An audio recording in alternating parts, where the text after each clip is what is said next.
Town Sports.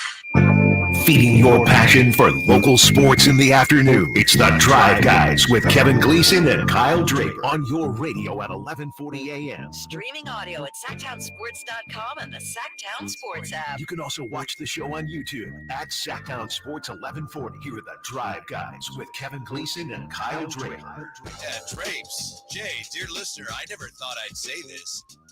Last night, couple great games, NBA playoffs. Of course, the Lakers losing by 2. Great shot by Jamal Murray. LeBron was upset about the officiating, and I never thought I'd say this. I think he has a point. Am I right? Yes, I'm 100% agree. Like, Whitey, I said this 2 weeks ago, last week. I know. It's borderline unwatchable at points with this horrible officiating.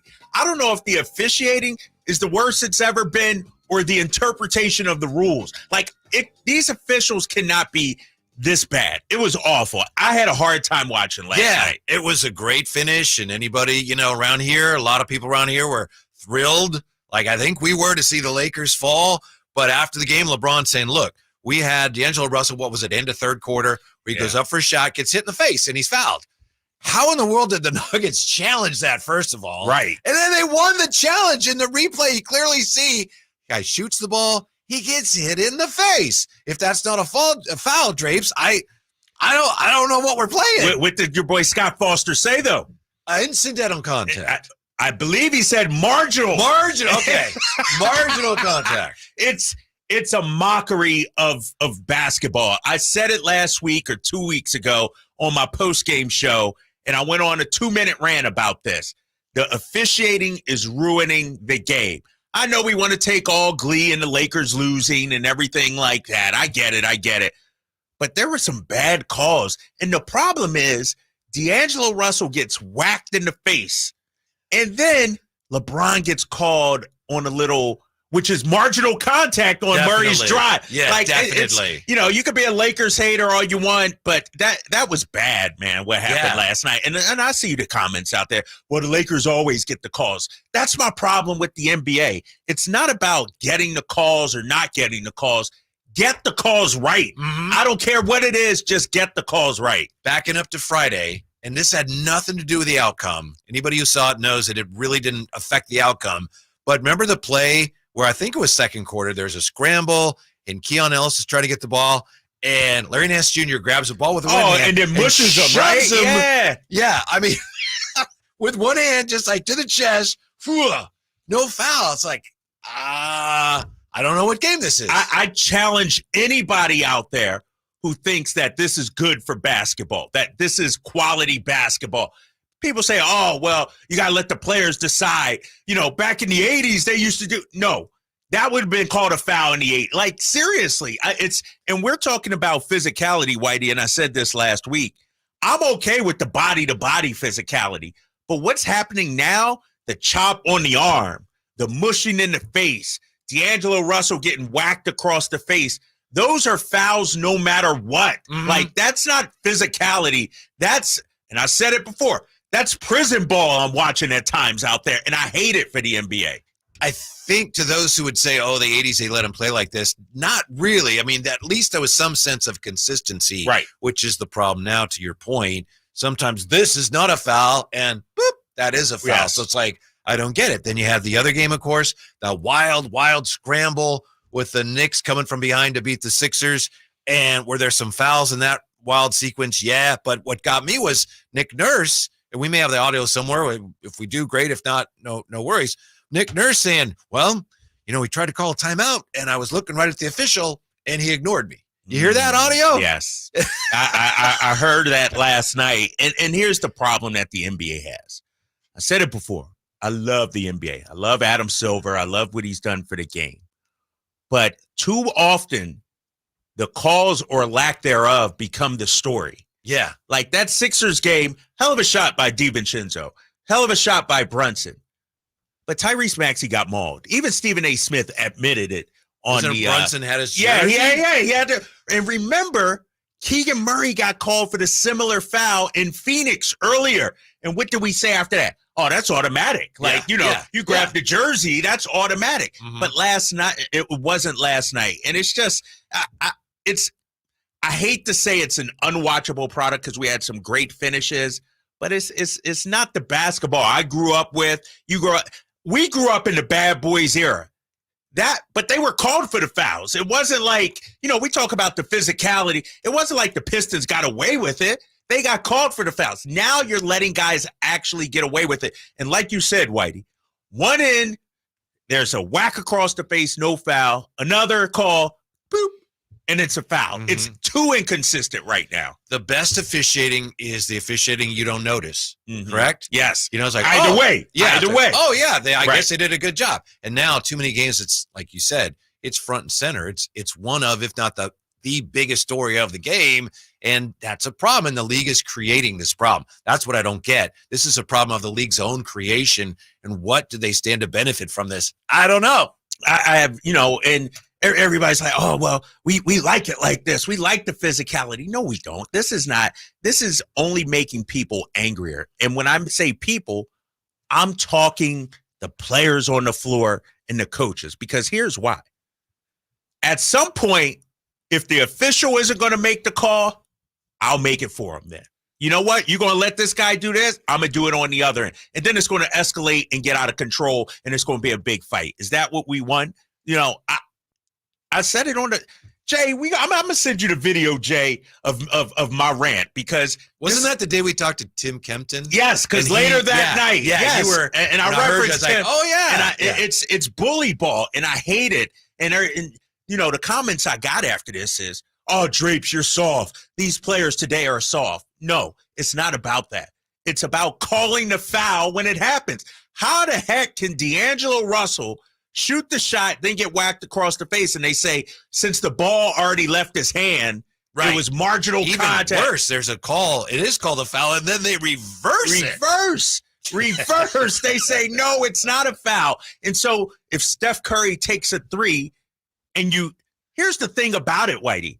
You get called for a flagrant foul, not even touching a guy. Yeah. By landing in a guy's space, airspace. You get called for a flagrant foul. You whack a guy across the face, you don't get anything? I'm almost close to turning off basketball. It's so bad right now. And it's not that the players are soft, it's that we, or at least I, don't know what a foul is anymore. Right. It's and they always use the darn word marginal. Yeah. I wish I never heard that word again. It's like spray threes almost. I don't want to hear marginal, because what is the definition of marginal? From one guy to a different person, it's too much gray area, right? Yes. What you deem marginal might be different to what I deem marginal. Rules of a game cannot be that subjective. Right, exactly. And that's what's happening. And I know everybody wants to talk about Jamal Murray's shot. I know we want to talk about the Knicks, Indy. It was a great shot, tremendous shot. But I'm watching that game, and I'm not saying it's rigged, because to me, it will never be rigged against the Lakers. Like that. I know. That's the other thing that makes me go, some people are like, it's rigged. No, I mean, it would never be. The Knicks benefited from some controversial calls. All right, I understand that. But the Lakers were hurt by those calls. I know, right? I don't know what's going on. What's happening in the NBA? And so it's hard for me to watch right now. It is really hard for me to watch NBA basketball, because we've gone too far the other way. We used to get mad just earlier this season. Oh, players complain too much. Well, now they actually have a reason to complain. Now they have a reason to look at the official with their arms up in the air like, how come you didn't call that foul? It's ugly basketball. You saw Embiid after that Knicks game. He had his head down. He's like, it's disgusting. It's inexcusable. When I first heard it, I thought he was talking about Maxey. He goes, it's not his fault. He said, we were all trying to call timeout. Yeah. It's and I understand letting the players decide, but the beauty of today's NBA basketball is the skill level of the players. You're letting guys get away with brute force, way more physical contact. This isn't physical contact. These are some dirty plays. You mentioned it. The Larry Nance play, that's a flagrant to me. That's not a basketball play. When they first started calling those flagrants, I remember, I think Carmelo Anthony went up for a shot, and he happened to accidentally hit somebody in the face, he got thrown out. It's like he didn't even know he did it. It was accidental, right? Yeah. Yes, exactly. Now it's not even a a foul. It is ugly basketball. And I never thought I'd say this about the NBA. Like, I'm an NBA guy. Yeah. I was born with the NBA. I came out of the womb talking NBA, but now it has made it almost unwatchable, in my opinion. It would almost be like in baseball, guy touches home plate. Now he's out. Well, aren't you safe?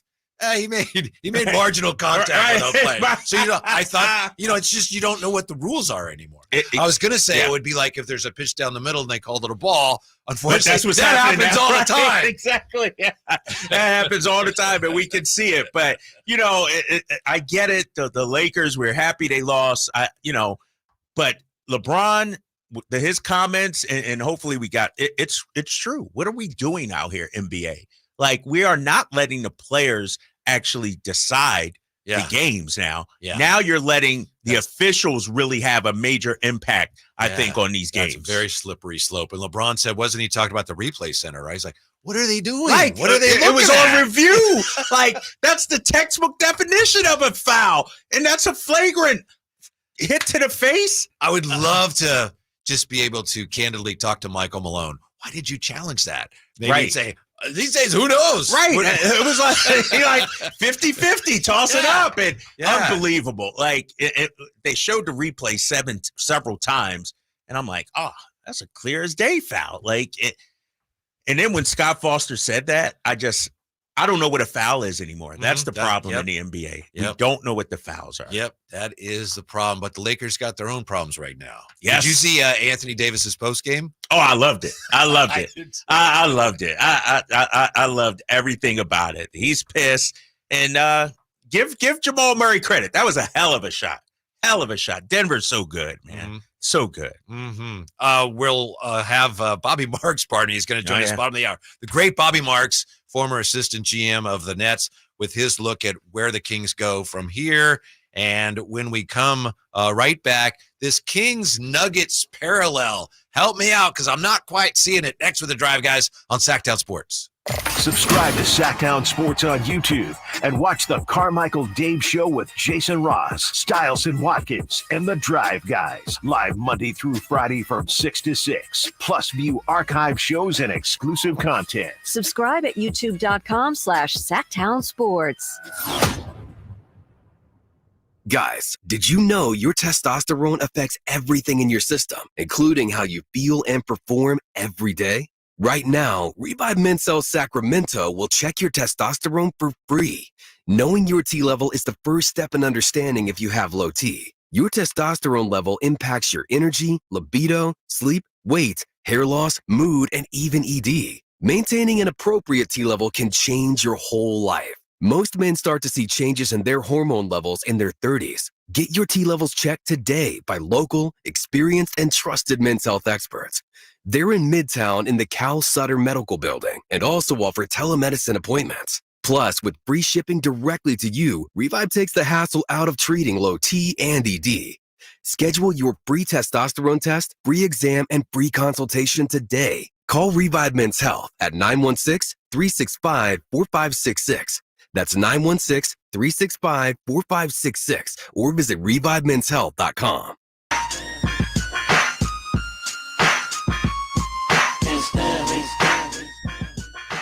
The Drive Guys powering your afternoons Monday through Friday on Sactown Sports. Oh, boy. Didn't that ease the pain for Kings fans maybe just a little bit, Kyle? Just a little bit to see what the Lakers went through last night. Yeah, exactly. Okay. Kings fans are like, see, now it's your turn, Lakers, to feel the pain that we felt last night. And I get it. Kings fans are enjoying, LeBron crying. But I've had some Kings fans say even I can't co-sign the officiating last night. Mm-hmm. Yeah, on the text line here, 339-1140, 1-800-920-1140. Been watching NBA since 87. I was truly done this season, but still gave it the old college try. Last night was so bad in Denver, I think I'm done. Players versus refs, awful. Players versus refs, awful. Mm-hmm. It's true because we complain when the players whine and moan to the officials. And I said it last segment, ladies and gentlemen. Now the players have a reason to whine and complain and moan to the officials.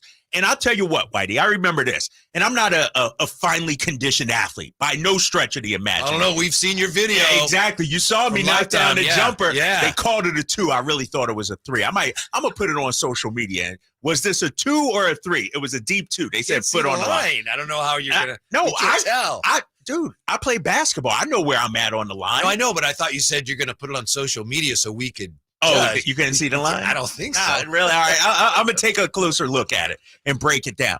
But I remember playing this intramural game, and you guys at home will understand this. And the guy was hacking. He was fouling. I took a shot, no whistle. I got fouled. I turned to the ref because he didn't make the call, and I said, use some colorful language. Call the bleeping foul. The only place you'll find. And what wound up happening is then you go down the other end of the court, and I say, all right, you didn't think that was a foul? Let me show you what a foul really is. Mm-hmm. And then you whack somebody really hard. That's what can happen in today's NBA. You know, it's like guys are getting beat up on, and eventually they reach a boiling point. How many times during the regular season, the last month, did we see De'Aaron Fox try to get to the basket, get hacked, no call, throw his hands up? Like, if I'm De'Aaron Fox, and we've seen him take some frustration fouls the other end, it could boil out of control. The NBA is out of control right now with this officiating. And I don't think it's rigged for one team or anything like that.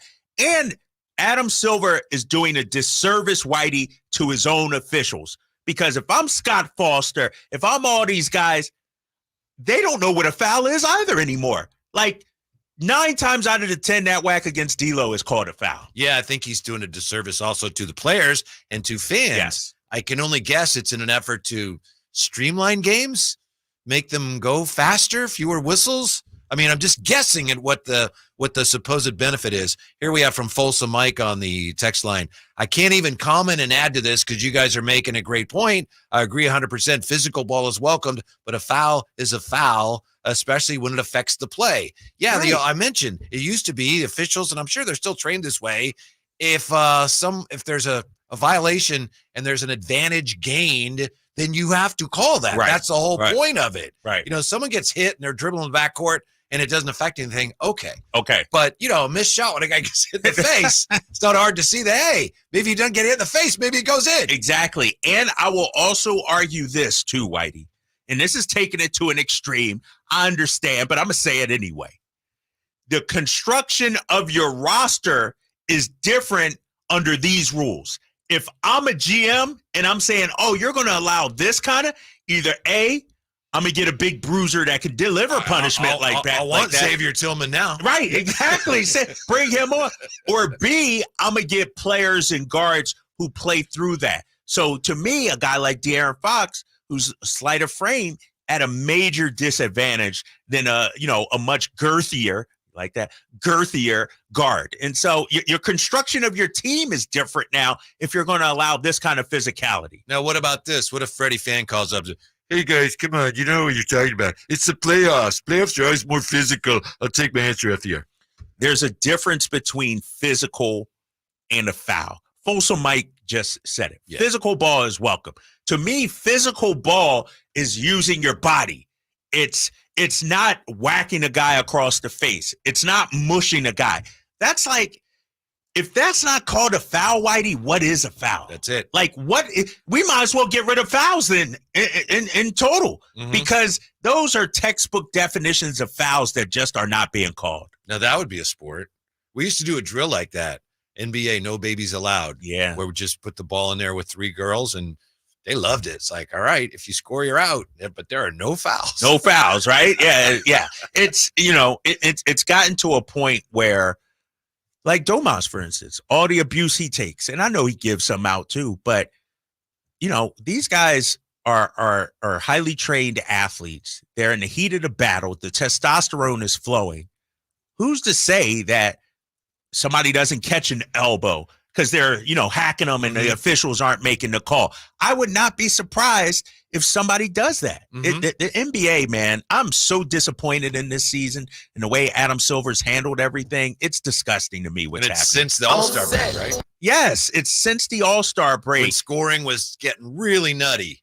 and then they decided they're going to bring it in that way. It's not the way. And if you want to do that, okay, maybe wait till after the season. Maybe, but the problem is there was no league memo. There was no new rule instituted. It was just, hey, referees, stop calling as many fouls, And Yes. so and basically that was it. Uh-huh. You meet with the Referees Association, you tell them what you want, and the guy starts swallowing the whistle. It's terrible. It's like 2017 when baseball had the flight-friendly baseball, and all the pitchers said, I can't get a grip on it, and all the hitters said, it's just flying over the fence, and baseball went, yeah, we don't know. We don't know what happened. How'd that Boy, it insults your intelligence as a fan. Yes, it really does. And I don't see how a fan can really enjoy this because I get it. If you're a Kings fan, you love seeing the Lakers cry. But what happens when it happens to your team?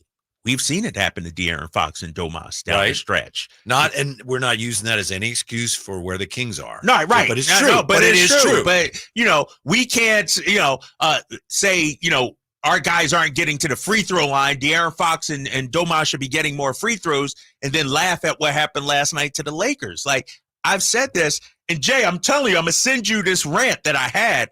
We need to just have the fouls be called. I'm not asking for any special treatment, no reinvention of the rules. If you see a foul, call it foul. And here's the larger issue potentially going forward. When you have this going on where a foul is no longer so clear cut, and it's really more than ever up to the interpretation of the official. And you have that at a time when gambling and its connection to the game is more prevalent than ever. You're just asking for trouble. Exactly. And, and you're asking for trouble from a player's, but also an official's perspective also.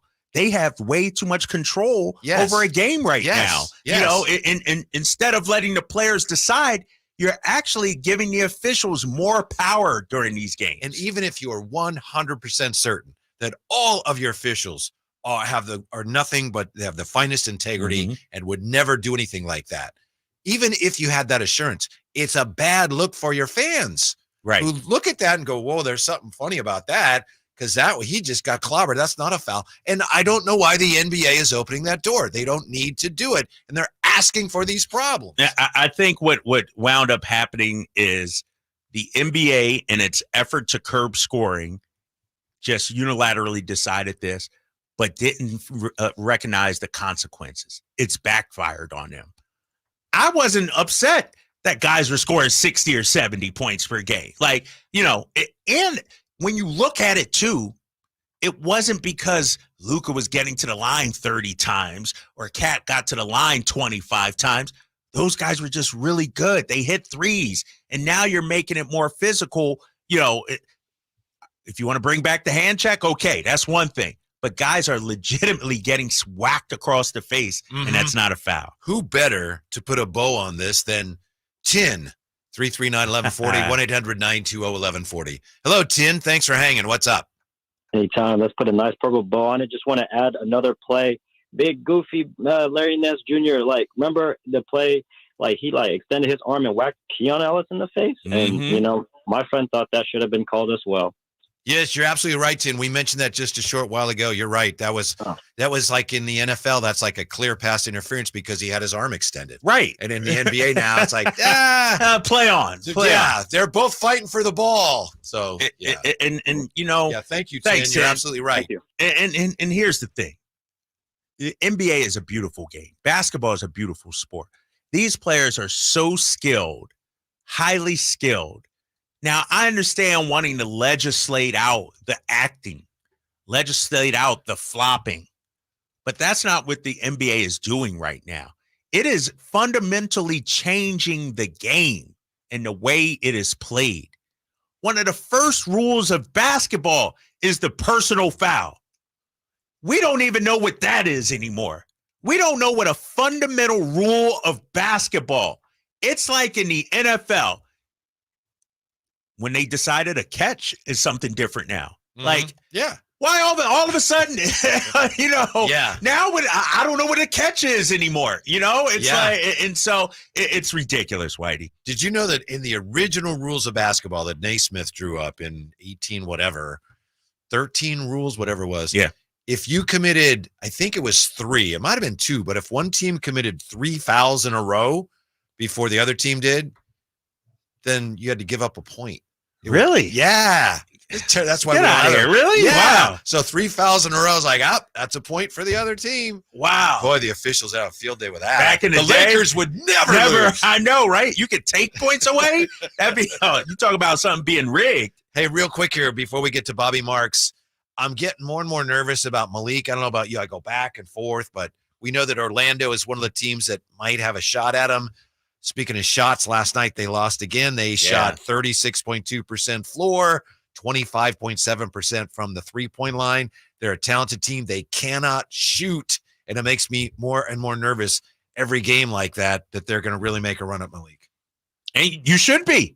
You should be. And Jalen Suggs got hurt yesterday as well. Malik is a missing ingredient. And I know Klay Thompson has been rumored to Orlando also, but I would rather have Malik right now than Klay Thompson. To me, Klay Thompson is one-dimensional right now. He's just a catch-and-shoot guy. Malik can facilitate, put it on the deck. He's going to be a hot commodity this offseason. Yeah, he's a legitimate combo guard now. Yes, he really is. Mm-hmm. I still don't see him as a starting point, but he can play it. We've seen it here in Sacramento. Bobby Marks, ESPN front office analyst on how the Kings build their next playoff roster. He joins us next year with the Drive Guys, Sactown Sports. When I want to stretch out after a long day, my sofa needs to be comfortable, but it also needs to look attractive and inviting when guests come to visit. I am Frank LaRosa with a word about Naturewood Home Furnishings. We spend so much time on our living room sofas that we forget they're a focal point and a hint to our decorating tastes. Right now, during Naturewood Home Furnishings sofa sale, you can save on every sofa, including gallery-exclusive custom-ordered FlexSteel furniture. Whether you're interested in a new sofa, sectional, or recliner, you can choose from hundreds of colors and fabrics. Nobody has more styles and choices than Naturewood Home Furnishings. And when it comes right down to it, it's all about choices and always about quality. Shop Naturewood for the look you love at a price you'll love even more. Visit Naturewood Home Furnishings right now for this remarkable sofa sale. Off Highway 50 at Hazel, look for the water wheel. Elevate your golf game at Timber Creek Golf Course in Roseville. Just named to the prestigious Golfer's Choice 2024 Top 25 Public Golf Courses in all of California by Golf Pass. Timber Creek offers an unparalleled experience. Our revamped practice facility features a grass driving range, expanded putting greens, and a chipping area complete with sand traps. Whether you're a pro or just starting your golf journey, Timber Creek is the place to be. Visit us and discover why we're the talk of Sacramento and beyond. Unwind and tee off at Timber Creek Golf Course. Country in the Park is back May 17th and 18th at Cal Expo with Brantley Gilbert, Dustin Lynch, Jay Cohen, Walker Hayes, and more. Tickets start at just $46. Country in the Park, May 17th and 18th at Cal Expo. For more information, visit CITPfest.com. Brought to you by Tub Shed, New Dawn Treatment Centers, and Raising Cane's Chicken Fingers. With a variety of weekly promotions, there's something for everyone to enjoy at a Sacramento River Cats game. Don't miss a Toyota Family Value Tuesday featuring $2 hot dogs and $2 ice cream, or Thirsty Thursday featuring ice cold beer. Join us on Smut Orange Fridays for happy hour and live music. And don't forget to stick around post-game every Friday and Saturday night as we light up the sky with post-game fireworks. Find all promotional details at rivercats.com and make your plans to head out to Sutter Health Park this season. Jiffy Lube has a special promotion going on right now. Simply purchase a Pennzoil Platinum full synthetic oil change at Jiffy Lube and receive a $25 e-gift card from popular brands for food, gas, and more. It's that easy. Simply purchase a Pennzoil Platinum full synthetic oil change and receive a $25 e-gift card. So basically, going to Jiffy Lube can get you a free lunch or a pizza for dinner. That's what we call added value for the consumer. That's why Jiffy Lube is number one in the greater Sacramento area for oil changes. Visit jiffylube.com for more details and valuable coupons today. The only place you'll find Keegan Murray is Sactown Sports. Out to Keegan Murray, straight away for three, and Keegan knocks down the triple. Hey Sacramento, it's Keegan Murray, and you're listening to the home of Sacramento Kings, Sactown Sports. Your local sports leader.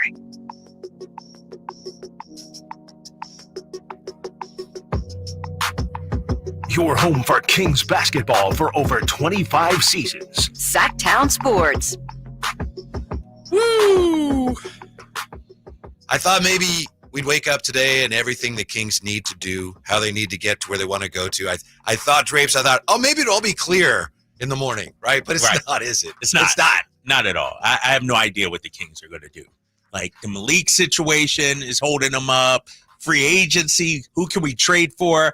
I need June, July to get here right now. I can't wait. I don't have June and July for you, but I have something maybe just as good. He's written a piece here at ESPN.com on one move every team needs to make, and he knows all about that. ESPN front office NBA insider, former assistant GM of the Brooklyn Nets. By the way, he once interviewed with the Kings, and I think he turned them down. He turned the Kings down? I don't know. It's personal. No but way. I think they wanted him more, but he liked the interview. Anyway, Bobby Marks with us, the great Bobby Marks. How are you, Bobby?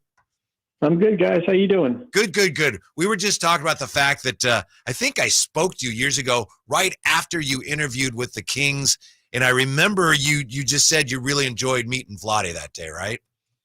I did, yeah. I think I was building a house in Florida too, so that might have had to do something with it also too. I don't think the timing was right, and certainly Monty and his group have done a really really good job as far as getting this roster to where they are. But as you guys know, this is the hardest part, right? Like, you win 48 games or 49 games last year, and you win 46 this year, and it's like, how the Western Conference is, like, winning that gets you into the play-in, and nowadays, and now it's determining, okay, what we have internally, is that good enough to take another step, whether it be with another year of Keegan as far as being that third reliable scorer, or do we have to kind of go outside and take a little bit more of an aggressive approach as far as maybe with some of our own players. Bobby, it's Kyle Draper here, man. Thanks for jumping on with us. Obviously here in Sac, the big priority seems to be Malik Monk. The reports are that the most they can offer him is 4 years, $78 million. Why is that? Why can't we go over or offer Malik more? And how does that sort of impact the Kings in terms of their finances and money they can use going forward? Yeah, so when Malik signed his contract, he signed a 2-year deal. And based on how many years you sign with the team, you get basically a label when you go into free agency. So because Malik signed for 2 years, he's got what they call early bird rights here. And you're basically kind of capped as far as how much you can sign for. So that, that 4-year, $78 million number is the most you can go. It's roughly around a little bit north of $17 million. If they had signed him for a 3-year deal, then yes, you could exceed the cap, and there's no limit except for 30% of the cap. New York's going to go the same thing this offseason with Isaiah Hartenstein. He signed a 2-year deal, and they're going to be limited with him as far as what they can afford. So now it depends on, okay, who are the players in free agency, who has cap space. You look at the teams that have there's 6 teams right now that we've kind of identified. It's Detroit, it's Utah.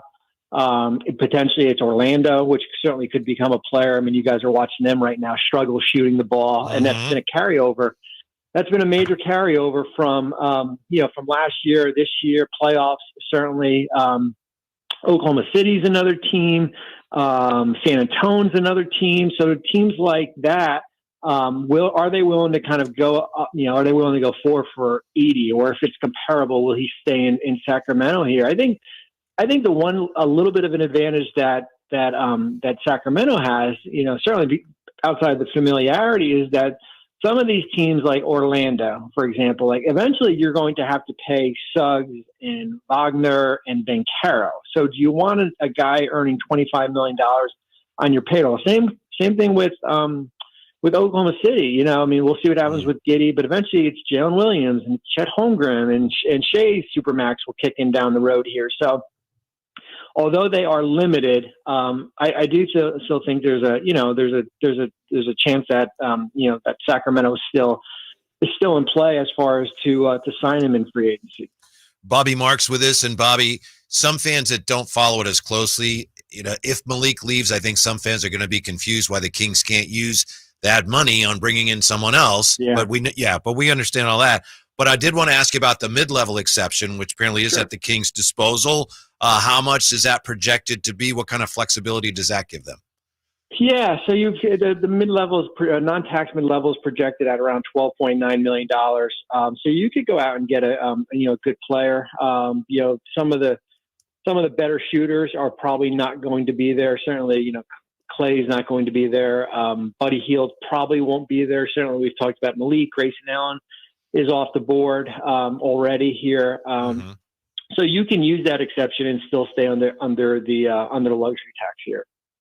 Bobby, one of the things that I guess from a Kings perspective that I just don't get or understand, and maybe it's, as simple as, we don't have the money like they do, but I look at a team like Boston and all their big contracts, Jaylen Brown, Tatum's going to kick in. They just signed Drew Holiday. How can they do all of that? And it feels like we're hamstrung right now on what the Kings can do financially. They can do it because they've got really good depth. That's the big thing here. So, and they basically, certainly when you draft Tatum and you draft Brown, and then you basically, you keep on extending them, and then you can go out and exceed the salary cap. The Derek White trade was terrific for them, where they basically, parlayed a couple rotational players. Porzingis, Marcus Smart turned into Porzingis. Al Horford turned into Kemba. Kemba Walker turned into Al Horford. Yeah. And then I said this on Sunday. So yes, they are what we call this first and second apron team, where you're restricted as far as how you go out and add. But when you have depth, when you have a guy like Sam Hauser go out and hit 4 threes on Sunday, and you've got Peyton Pritchard, and you've got Luke Cornett and Horford and guys like that coming off your bench, you can kind of get away with that. I think at the end of the day, it's going to be interesting how many teams are willing to kind of go into the luxury tax, because eventually, starting next year, the tax rules, if you're in there between between 0 and 10 million, it's not as restrictive as it once was.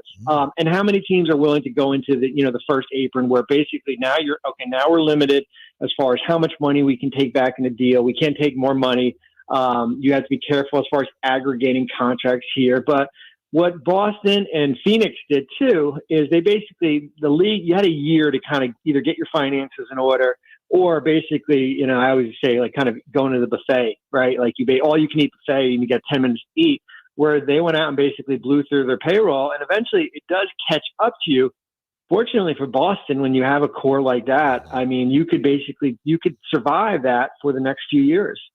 Bobby Marks is with us. And Bobby, you get to, in your piece, one of the core issues, it's an existential issue for the Kings. I don't know that anybody knows the answer, but you mentioned the possibility that this current group of Kings, that they've already hit their ceiling, that they've plateaued.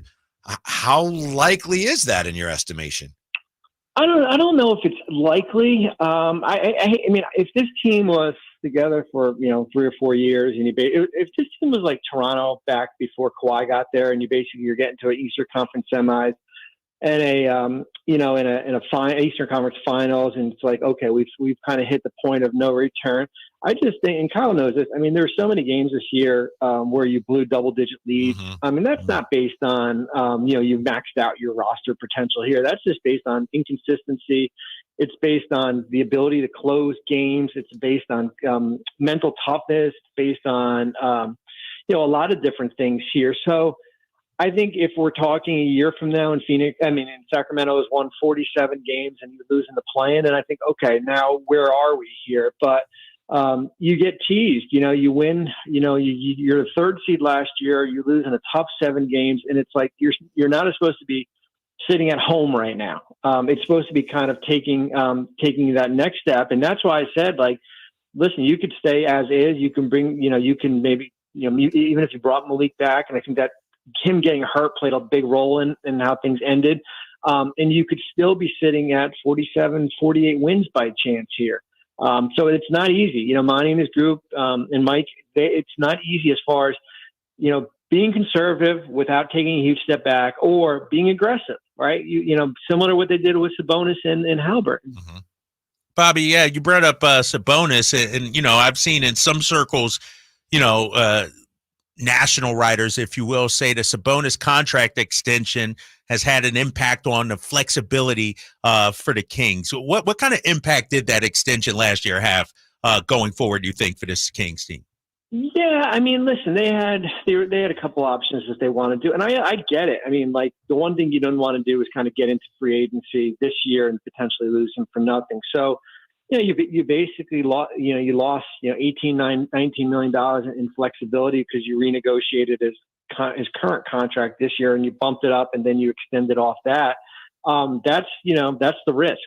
That's the risk as far as, you prioritize re-signing your own player a year earlier than he was going to become a free agent here. And was there a $19 million player out there? It's hard to look back from last summer and say, yeah, they could have had this guy or that guy here. But they knew what they were doing. They knew the focus, and Monty said it, the focus was bringing this group back, focusing on continuity, tweaking a little bit here with the goal as far as to take that next step. And unfortunately, they didn't take that next step. Bobby, if the Kings did decide this offseason they wanted to take a big swing at a player like, and I'm not saying these guys specifically, but this caliber of player, if Jeremy Grant, Levine, Mikal Bridges, somebody like that, what is the market price these days for a player of that caliber? It's still quite prohibitive, isn't it? Yeah, but the one thing that Sacramento has going for them, there's a third of the league that's basically is going to be challenged to go out and make trades for the players that you mentioned, just based on where these apron rules are going to be. As far as the inability to take back more money, Sacramento can do that. The inability to aggregate contracts, meaning combining contracts here, Sacramento can go out and do that. I think, Portland is going to be interested because they are in a little bit of a financial crisis as far as where they are. I mean, no team that's in the developmental stage should be in a luxury tax, and that's kind of, where they are right now. What happens if Malik leaves and Luke Kennard becomes available or something? Is that a 1-year stopgap that maybe you can, Memphis got to trim some payroll also here. So I do think that Sacramento is in a position to be active in the trade market. Their finances are in order. Certainly what happens with Malik plays into that a little bit here, but I think they're at a more of an advantage than teams like Miami and the Lakers and the Clippers, and we'll see what happens with Golden State. And, as I said, there's about 10 teams in that position. Bobby, my final question is regarding the Kings draft picks this year and future picks. The belief here is that, man, we really wanted to convey this year's pick to the Atlanta Hawks so we could free up next year's and the 2026 first-round pick. But then I read the article, and you say the Kings can trade up to, I think, 4 future picks. How is their draft stockpile right now? And is that attractive, you think, out there to other teams?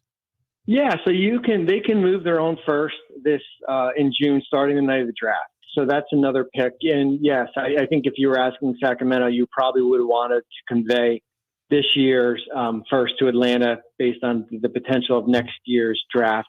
There's certainly protection on what you owe next year. When you get to June, the calendar year jumps another year. So basically, it goes to 2031. You can trade picks within a 7-year window here. So you're looking at, certainly this June's pick and then, maybe 3 years out based on when that Atlanta pick is conveyed here. So you do, and you've got, you certainly got pick swaps if you want to do that. That's a little more dangerous here. But I do think if you're asking, Sacramento won't say on the record, but if you're asking, hey, if you had a choice, would you rather have the 13th pick in the draft or, the potential of moving next year's pick or having next year's pick at your disposal? I think they would have probably picked, having that 2025 first to either keep or move. Bobby, can't tell you how much we appreciate your lessons. I feel a little smarter. How about you, Kyle? Yeah, he schooled us for sure. It's incredible. Thank you. Incredibly complicated. He makes it seem so simple. Thank you, Bobby. We appreciate it, and we hope to talk to you again soon. Thanks, guys. Appreciate it. Yeah. So overall, I think that's a fairly rosy outlook. I think so, right? The way he made it sound like Sacramento's in a better position than the Lakers to actually swing a trade. And so we still got some assets here. Trade them picks. Yeah, I think so. Yeah. John Hollinger has some things to say about that, which we'll get to top of the hour. Even he looks at the Kings and goes, okay, they got some things going on. Oh. Can you believe that? I'll save it. We'll talk about Hollinger. Yeah, I got something on Hollinger in a minute. Top of the hour. When we come back, that call that made LeBron angry, that was not even the worst call of the day. And we'll hear some a Drapes throwback rant we've got for you, too, on the officiating. Next with the Drive Guys on Sactown Sports. Trying to find out where to catch your favorite team's games? Are you a fan of the Kings, Niners, and the NFL? Well, Sactown Sports has you covered. Touchdown! San Francisco! It's all on his shoulders. Cox rocks. He fires for the win. He's got the triple. Catch all your Kings, Niners, and NFL games all year long on Sactown Sports and SactownSports.com. I'm Craig Ashton of the injury law firm of Ashton & Price. Whether you've been injured on a bicycle, as a pedestrian in a slip and fall, auto, Uber, Lyft, or big rig accident, you need Ashton & Price in your corner. When you call Ashton & Price, there's no chatbot telling you to hit 3 for accounting. You're greeted by a real live person who will immediately transfer you to an experienced attorney. The consultation's free, and there's never a fee until you win.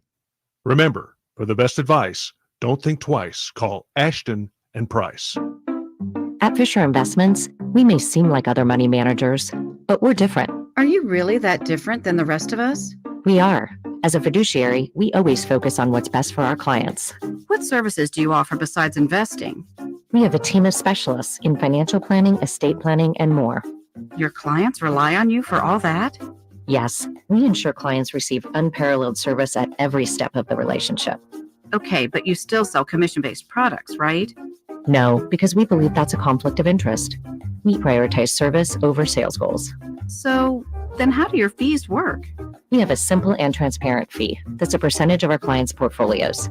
So we do better when our clients do better. Wow, we're more different than I thought. At Fisher Investments, we're clearly different. Learn more at FisherInvestments.com. Investing in securities involves the risk of loss. Capital Casino has been serving the greater Sacramento area in the same convenient downtown location for over 20 years, with plenty of close-by, well-lit parking monitored by security staff and offering the most variety of table games in the region in a safe and friendly environment. Best food, best service, and the best action.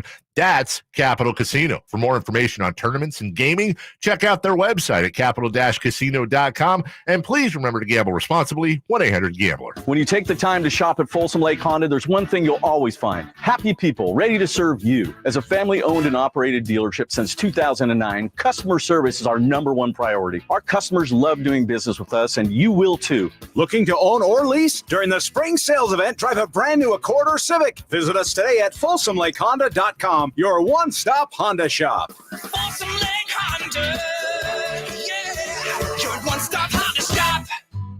So here's a fact. 85% of the population will suffer from foot pain in their lifetime. That's almost everyone. So you'd think there'd be plenty of healthy long-term remedies, but there just aren't, right? Hi, I'm Dan from the Good Feet store. You know, people come in all the time sharing the same frustrating story. Bought this, tried that, been there, done whatever, all different kinds of things, but all with a similar result. Nothing. A discouraging and endless cycle of disappointment. If this rings a bell, don't despair. There is hope. If you think you've tried everything, you probably haven't tried Good Feet arch supports from the Good Feet store. They're designed to relieve, even eliminate, the pain commonly caused by certain foot conditions like plantar fasciitis, bunions, flat feet, and others. Plus, provide better balance and increased comfort. See what we can do for you with a free arch support fitting. Just stop in or schedule an appointment. With over 200 stores, there's likely one in your neck of the woods. Find yours at goodfeet.com. Everybody needs Good Feet. I'm Ken Korak with your Green and Gold Report, brought to you by Xfinity 10G, the network made for streaming. Well, as the A's continue this final season in Oakland, I think it's important to remember that the Coliseum has been home to some of the greatest names in the game. August 17th, before the A's play the Giants, the A's will honor Jose Canseco, Terry Steinbach, Miguel Tejada, Bill King, Dick Williams, and Eddie Juice from the Philly days as the latest members of the A's Hall of Fame. Want more speed? Well, Xfinity just increased their internet speeds, and they're faster than ever. It's time to get more out of your internet with faster speeds from Xfinity. Now through June 21st, get 150 megabit Xfinity internet for only $19.99 a month for 12 months with a 1-year contract. That's double the speed for the same great price. Click, call, or visit a store today. Requires paperless billing and auto-pay with stored bank account. Restrictions apply. Equipment, taxes, and other charges extra. After promo, regular rates apply. Actual speeds vary.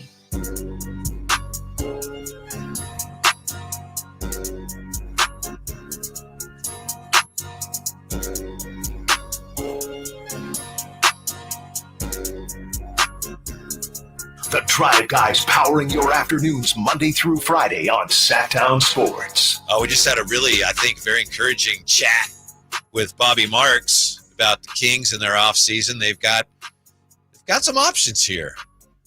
Maybe more than we thought they had. Yeah, Bobby painting the rosy picture. Like, all is not lost. Mm-hmm. Even if Malik walks, we still got some flexibility to do some things. Yeah. I thought it was funny how, I threw out some names like, I don't know, just some names, somebody like Jeremy Grant. And he goes, oh, Portland's going to be interesting to watch. Yeah. Because, when you're rebuilding and you're in the luxury tax, that's not, you don't that's want that, not a right? good situation. No, Portland is. I mean, you got Brogdon, you still got Jeremy Grant, you got Thibault still there. I mean, they didn't do a whole lot at the deadline. Mm-hmm. They should be sellers, I would imagine, right now. Yeah, it's funny how some of the same teams we talked about around the deadline, it's like we're right back. Still right there. Talking about those same teams. Yep. And at one point, you were high on Jeremy Grant. I don't know if you still are. Are you? It depends what time it is. What day which way time. the wind is blowing. Sometimes I look at it and go, man, that guy can shoot. Then like just today, I was looking at his rebound numbers. It's like, that's it? That's it? Am I looking at the wrong column? Dude, you can't. It's like looking at reviews for a hotel or something. Yeah. You look long enough, you're going to find those negative ones, It's not going to be all, a bright, sunny picture. But I think we can agree. I think we agreed yesterday. If the Kings really want to upgrade their talent, get to a point where the expectations are somewhere close to what they were before this season started, they're going to have to go out and get a significant talent. Yes, they're going to have to get a significant talent. And, one thing Bobby mentioned is, if you're a building team, being in the luxury taxes. So where are the Kings at right now? Are they poised to go for it? Or are they still in that building stage? Do you swing for the fences right now and add that big piece? Or do you got to wait and see what happens with Keegan Murray? That's what, if I understood him right, what was so encouraging, because he said some of these teams are in the first apron of the luxury tax or further than that. So they're strapped as far as what they can take back. And he said the Kings, their house is in order so they can take back. They can take more. back some big salary. Yeah. Okay. So they should have options. They should have options. What kind of appetite do they have for that? Right. That's the thing. It's like, it's one thing if you're the Celtics or Warriors or Lakers or Phoenix, you've already shown you're willing to pay that much, Are the Kings willing to swallow that big tax bill? Yeah. Ooh, that's tough. I don't know. But he mentioned the same thing. We were talking about Malik, and he went right to Orlando, and that's just what we've been talking about. He said Orlando, exactly. But he did make a good point. Orlando got some other contracts coming up. They got some young guys they're going to want to pay. To me, when I look at it, if I'm being looking at it from the 20,000-foot view, not as a Kings fan, the team I'm concerned about might be the San Antonio Spurs. I think that would be a perfect fit. You got Wembanyama, you got Vassell, you got some young talent there. They need an upgrade in the backcourt, a ball handler, a distributor, and a shooter. I think San Antonio would be a perfect fit if I'm, Malik Monk. Do you think Malik could be Malik under Pop? That's a great question, right? I like them both. We know. That's the thing. I don't think so. That's the big question mark, right? I don't know if Pop will just let Malik do his thing. Yeah, just cut him loose. Right. But you like never Pop know. Gets on the bus late. He's not screaming. He ain't screaming at Pop like that. That's for sure. No, you might be right. Maybe that's not a good fit. We were just talking about, LeBron last night and some bad calls that went against the Lakers and where the NBA is right now. Before we get back into that, we got a classic rant from Drapes we'll share with you too. You may remember from the Kings and Suns game. Do you know that was not even close to being the worst call yesterday? Did you guys see what happened to Aaron Boone against the A's? It was in the morning yesterday. Did you see this, Jay? Yeah, I saw it. Yeah. Was this the first pitch or like the early 5 pitches into the game? Yeah. There was I heard about a dispute about Ruiz, whether it was a check swing or not, and he ended up going to first base on a hit by pitch. And so Aaron Boone is riding the home plate umpire, riding him. And the home plate umpire turns. And you could see all this because microphones picked it up, and I saw the video today. Home plate ump says, "One more word and you're gone." Aaron Boone says, and then he's sitting there watching. And then somebody in the stand says something. No way. And ump says, "That's it. You're gone." Oh, Aaron my Boone goes gosh. like, "What? You got to be kidding me." Yeah. And the umpire apparently said, "I don't care who said it. You're gone." That's what He got thrown out, and he clearly did not say a word. That's oh my gosh.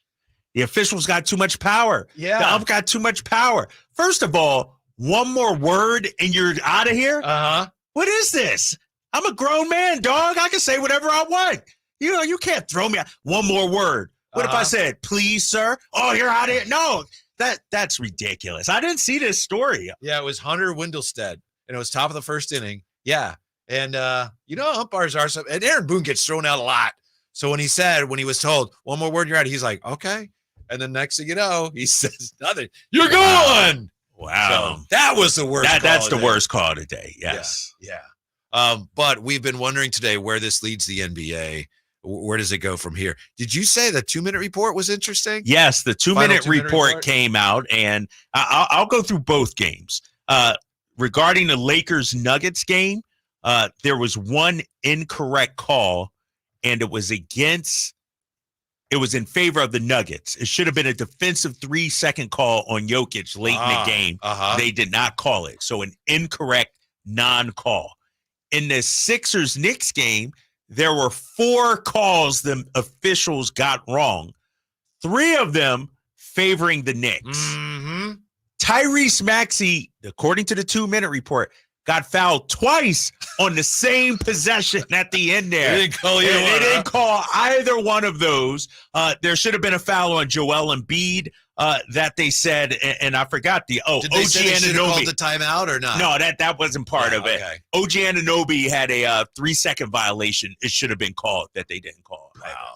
So It's like so the days 3 of old- calls yeah. went against the Sixers It's like last the night. days of old Nick Bavetta calling games. Yeah.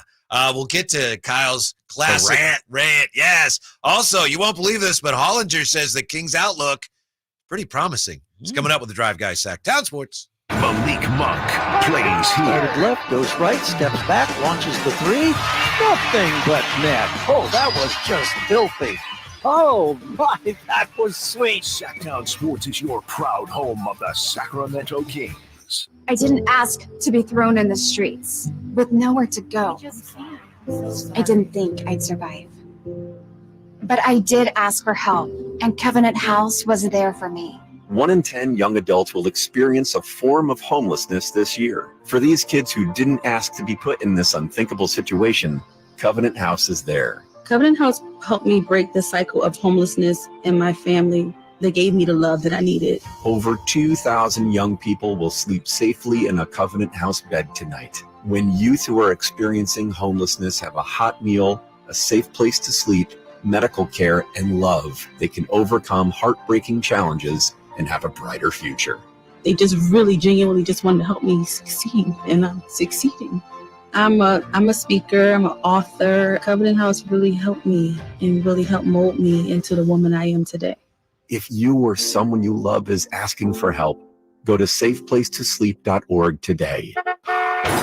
Were you recently in a car accident? Don't let the insurance companies push you around. Turn to the experts at Gonzalez Law. Our team specializes in car accident cases, wrongful termination, and criminal defense, fighting tirelessly to get you the compensation and justice you deserve. With years of experience and a track record of success, we don't settle for less, and neither should you. Visit ZachLegalDefense.com or call 916-304-9187 for a free consultation. Gonzalez Law, your advocate in the fight for justice. Want the best movie experience in town? Join Sactown Sports IMAX Pass by visiting SactownSports.com. Sign up today. You can win tickets to see this week's films at the Esquire IMAX Theater. Seems like all this artificial intelligence stuff stirs up the age-old debate of man versus machine. Hi, it's Dan from the Good Feet store, and let me ask you, would you let a robot cut your hair? Would you rely on an app to teach a kid to ride a two-wheeler? Let's face it, some things require the human touch. People come to us seeking a solution to foot, leg, and back pain after trying all kinds of things recommended by in-store machines or website blurbs. An impersonal, generic approach to solving a problem that's unique to you. No wonder they usually don't work. At the Good Feet store, you'll meet with an arch support specialist who will take the time to learn about your needs, your feet, your lifestyle, and then fit you from over 300 models and sizes of arch supports designed for pain relief, better balance, and more comfort. See what we can do for you with a free fitting. Just stop in or schedule an appointment. With over 200 stores, there's likely one near you. Find yours at goodfeet.com. Everybody needs Good Feet. KHTKAM Sacramento, KYMX HD2 Sacramento. Take it on the local level. Live and local, 6 a.m. to 6 p.m., Monday through Friday. From the Power Business Technology Toshiba Studios, Sactown Sports.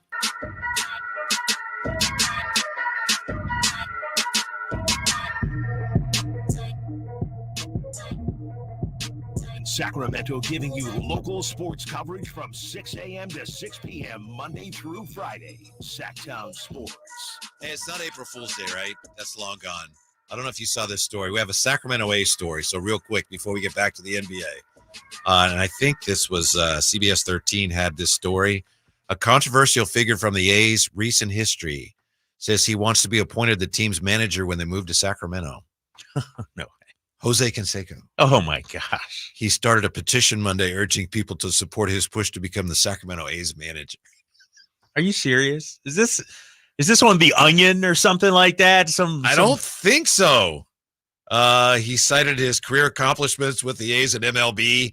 I mean, that's not how it works, Hosey, right? I mean, they have a manager. And a petition? Like, what are you trying to get on the ballot somewhere or something? Like,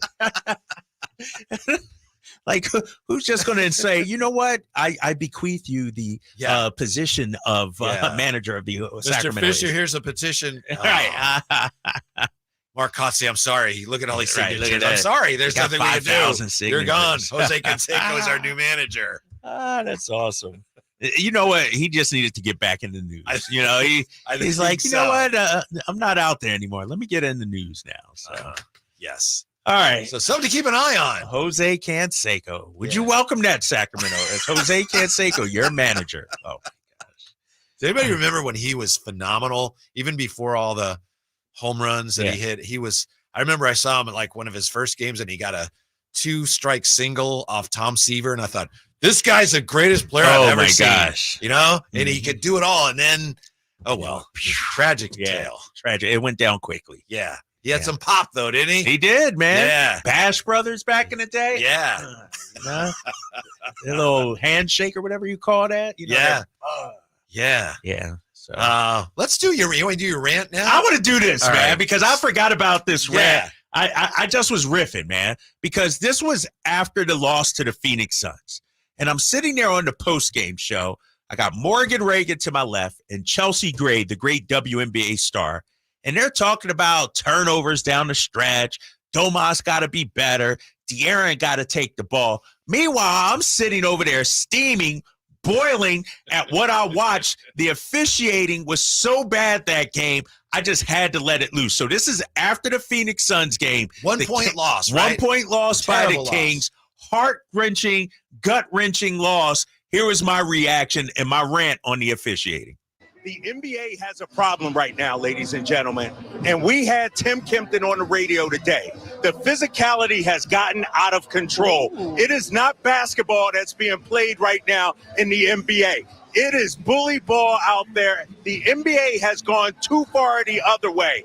Like, this is not fun to watch. Tim Kempton said it. And this is a guy that played in the 90s, played Bad Boys Pistons and all that. And for what I saw out there tonight, and it's not against Sacramento, it's not against Phoenix, it's against both teams, the NBA has to clean that up. I think there's too much physicality out there. And then to adjust to it middle of the season, I just don't like this brand of NBA basketball. It is not enjoyable to watch because so many times guys are getting fouled. They're throwing their hands up, rightfully so, and these refs are swallowing the whistle. They're so-called letting the players decide on the floor. A foul is a foul is a foul. Make the calls, officials. And this is not about Kings didn't get the whistle. That's not basketball out there, guys. Yeah, now, yes. Go ahead, Whitey, because I'm still fired up listening to the naysayers could say, oh, he's just saying that because the Kings lost. But last night, your point was proven. That's what I'm saying. Two different playoff games. And so the passion that I'm coming from is because I love the league so much. It's not because sour grapes, the Kings lost, the Lakers lost, the Sixers lost. It's just I'm watching the players react to not getting the fouls called. And, one of the things, as I'm calling the game, Whitey, I can see it. I'm up close. I'm like, well, maybe people at home can't see it. But then watching that Lakers game last night, watching that Sixers game, I'm like, no, people can. How can we be okay with the officiating right now in the NBA? Because, and here's the point, Whitey, it's so all over the place. It's so subjective. Like, it's going to screw up what should be a great NBA playoffs. We're going to be talking about the officials swallowing their whistles, marginal contact. It's too much gray area. I can't watch anymore, man. It's frustrating. I told you I have a friend who was an official in the league a long time ago, and he was telling me I can't watch anymore. He said that somebody gets clobbered at one end, and it's not a foul. And just what we've been saying. So I don't know why the league is doing this. But do you think fans have a problem with that, Whitey? And I would like to hear from people. 916-339-1140. Maybe it's just bitter old Drapes or bitter old Whitey upset about it. If fans aren't upset, then I guess it's okay. Because when I saw last night, hell of a shot by Jamal Murray. Yeah. Great shots by the New York Knicks. Is that more important than actually getting the calls on the court right? Do fans care about the ending game winners more so than what happens the other 47 minutes? Because watching that last night, I just don't like it, man. Yeah, and it's personal preference. So right. I know sometimes people are, well, I like it, but those guys will yell at me. It's okay. We want to know. We want to know how you're feeling, right? If you like this brand of basketball, we would like to hear from you on the text line. We have from the 530. I agree completely. I cannot stand this new officiating. My question is, do you think the Kings finished with a better record this year if they kept the officiating the same post All-Star break? We've talked about this in a roundabout way. And I'm going to say no, because I feel like the Kings, from a defensive standpoint, adjusted to the physical, and it actually helped them out, right? And it's no coincidence that their defensive numbers started taking off right after when the they were All-Star able break. to get away with a little bit more. And so I don't think they would be a better team if it hadn't happened midway through. But I will say this. De'Aaron Fox should get to the line more. Domas should get to the line more. I don't know what I'm just exasperated with the NBA right now, man. And I love these guys. I love the artistry. I love the skill. I don't like the officials swallowing the whistles. Call a foul. That's it. That's all we're asking, Whitey. I'm not asking for anything. From the 209 here, the person I would want the Kings to take a flyer on if Malik goes to Orlando is a sign and trade for Jonathan Isaac. That's just not how sign and trades work. Yeah, there's no reason for Orlando to do that. Right. And why would they give you Jonathan Isaac? That's not how sign and trades work, where it's like, well, in order to give a guy the most money, you have to sign him, then trade him to us, and we'll give you something. And it's not usually a valuable asset. Usually it's, a second round pick. It's not anything that of bottom value, line is really. for Orlando, there is no reason for them to do that because they can get Malik without giving up signing. Isaac. Why would they do that for you? Yeah. Exactly. And they're otherwise, not letting, I'm all in. But right, I I would love Jonathan Isaac, but that's a pipe dream. That's not happening. Yeah, 339-1140, 1-800-920-1140. Just curious. Maybe some people are. It's like, I don't even notice that much of a difference. I don't know, but it was noticeable last night, and the 2-minute report was littered with. When the Sixers game, it was just littered with non-calls, right? Yes, non-calls. And then the league 2-minute report came out with 4 calls in the final 2 minutes that the officials got wrong. And our boy Campio says the game of basketball is a beautiful game of motion, and without proper calls, the game is football on hardwood. I agree 100%, Campio. And you got to look at it too. The NBA over the last decade has been a finesse game. Now, all of a sudden, you're rewarding the teams who are being overly aggressive. And you've actually changed the fundamental way the game is being played now. It used to be a finesse. And I told you last week, Whitey, at the beginning of the season, the league came out, its point of emphasis was freedom of movement for the offensive player. That's been thrown out the window. Like you can grab, you can hold, you can wrestle. Like it's Adam Silver he's messed it up. Yeah. Man. But the bigger problem is that you can do all that sometimes. Like you talked about the bad boys. Yeah.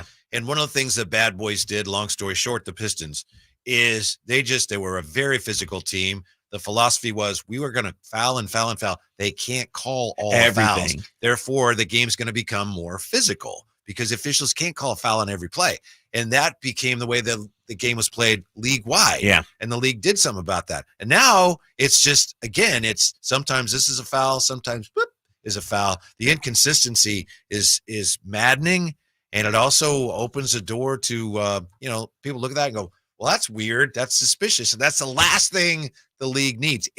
I'm not saying the fix is in. I'm saying it would be easy to look at that and go, wow, that looks suspicious. And that's bad for the league. Yes. And it's not just us. It's also, Jay, you got LeBron James because, and you started off the show saying this. LeBron went on an epic rant last night as well after that tough loss to Denver. And it's the one time we actually agree with LeBron James. Let's hear what LBJ had to say after last night's loss. I don't understand what's going on in the replay center, to be honest. I said it. I think I said it this year or last year, whatever. D'Lo clearly gets hit in the face on the drive. What the do we have a replay center if it's going to go? It doesn't make sense to me. It makes no sense to me. It bothers me. I'm sorry I didn't answer your question, but that is like. And then I just saw what happened with the Sixers Knicks game too. What are we doing? I don't like to say it, but he's right. LeBron is right. And, is LeBron crying? Is he whining? That some people say, you guys blew a 20-point lead. Shut up. But his point is right.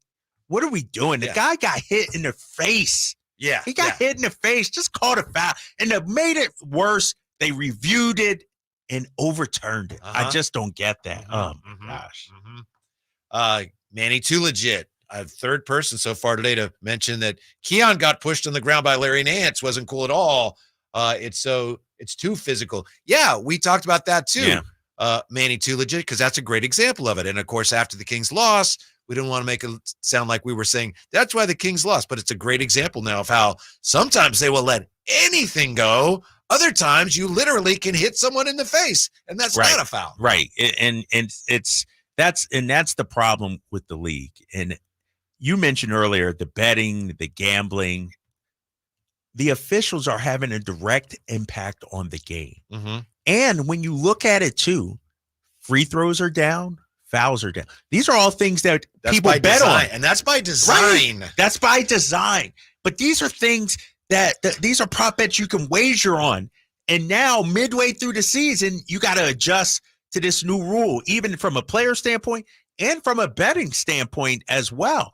I just think this quote unquote rollout that the NBA is doing, this new way of officiating, it's been handled all wrong. Yeah. Towards the end of the regular season, I wondered if they were going to allow that same type of officiating in the playoffs, because I thought if they do, wow, there are going to be some problems. And guess what?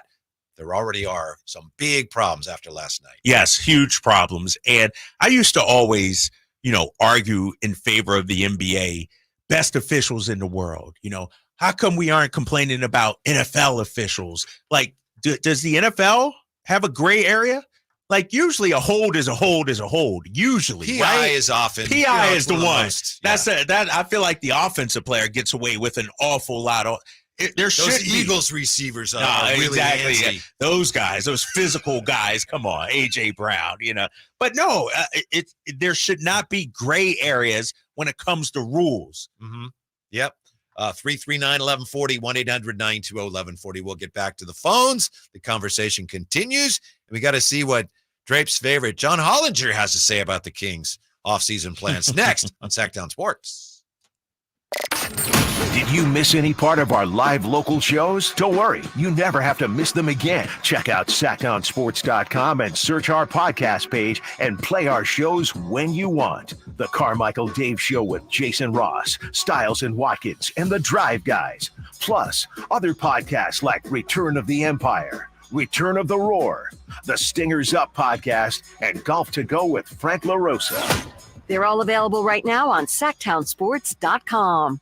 Getting quality employees to fill positions in your company is essential, but finding those people can be a major hassle unless you use ZipRecruiter. ZipRecruiter makes finding quality people a breeze. ZipRecruiter's advanced technology identifies candidates with the right skills, sends you great matches, then you can easily invite them to apply.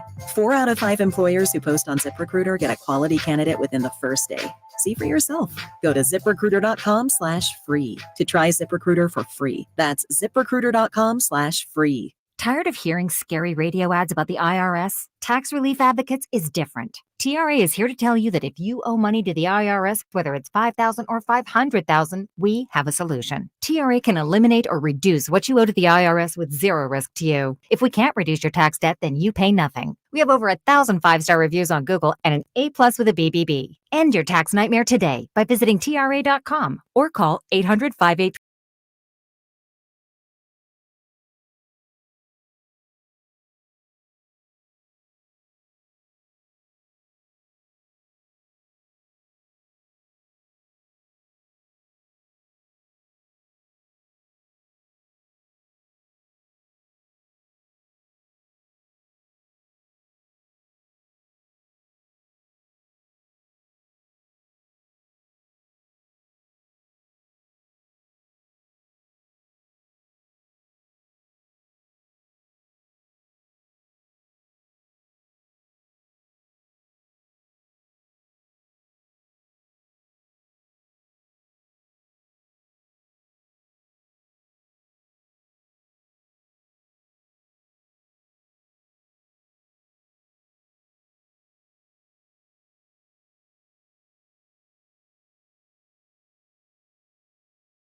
Ingram dislodged Fox from a leading guard position and canned a bucket. Fox said they called it marginal contact.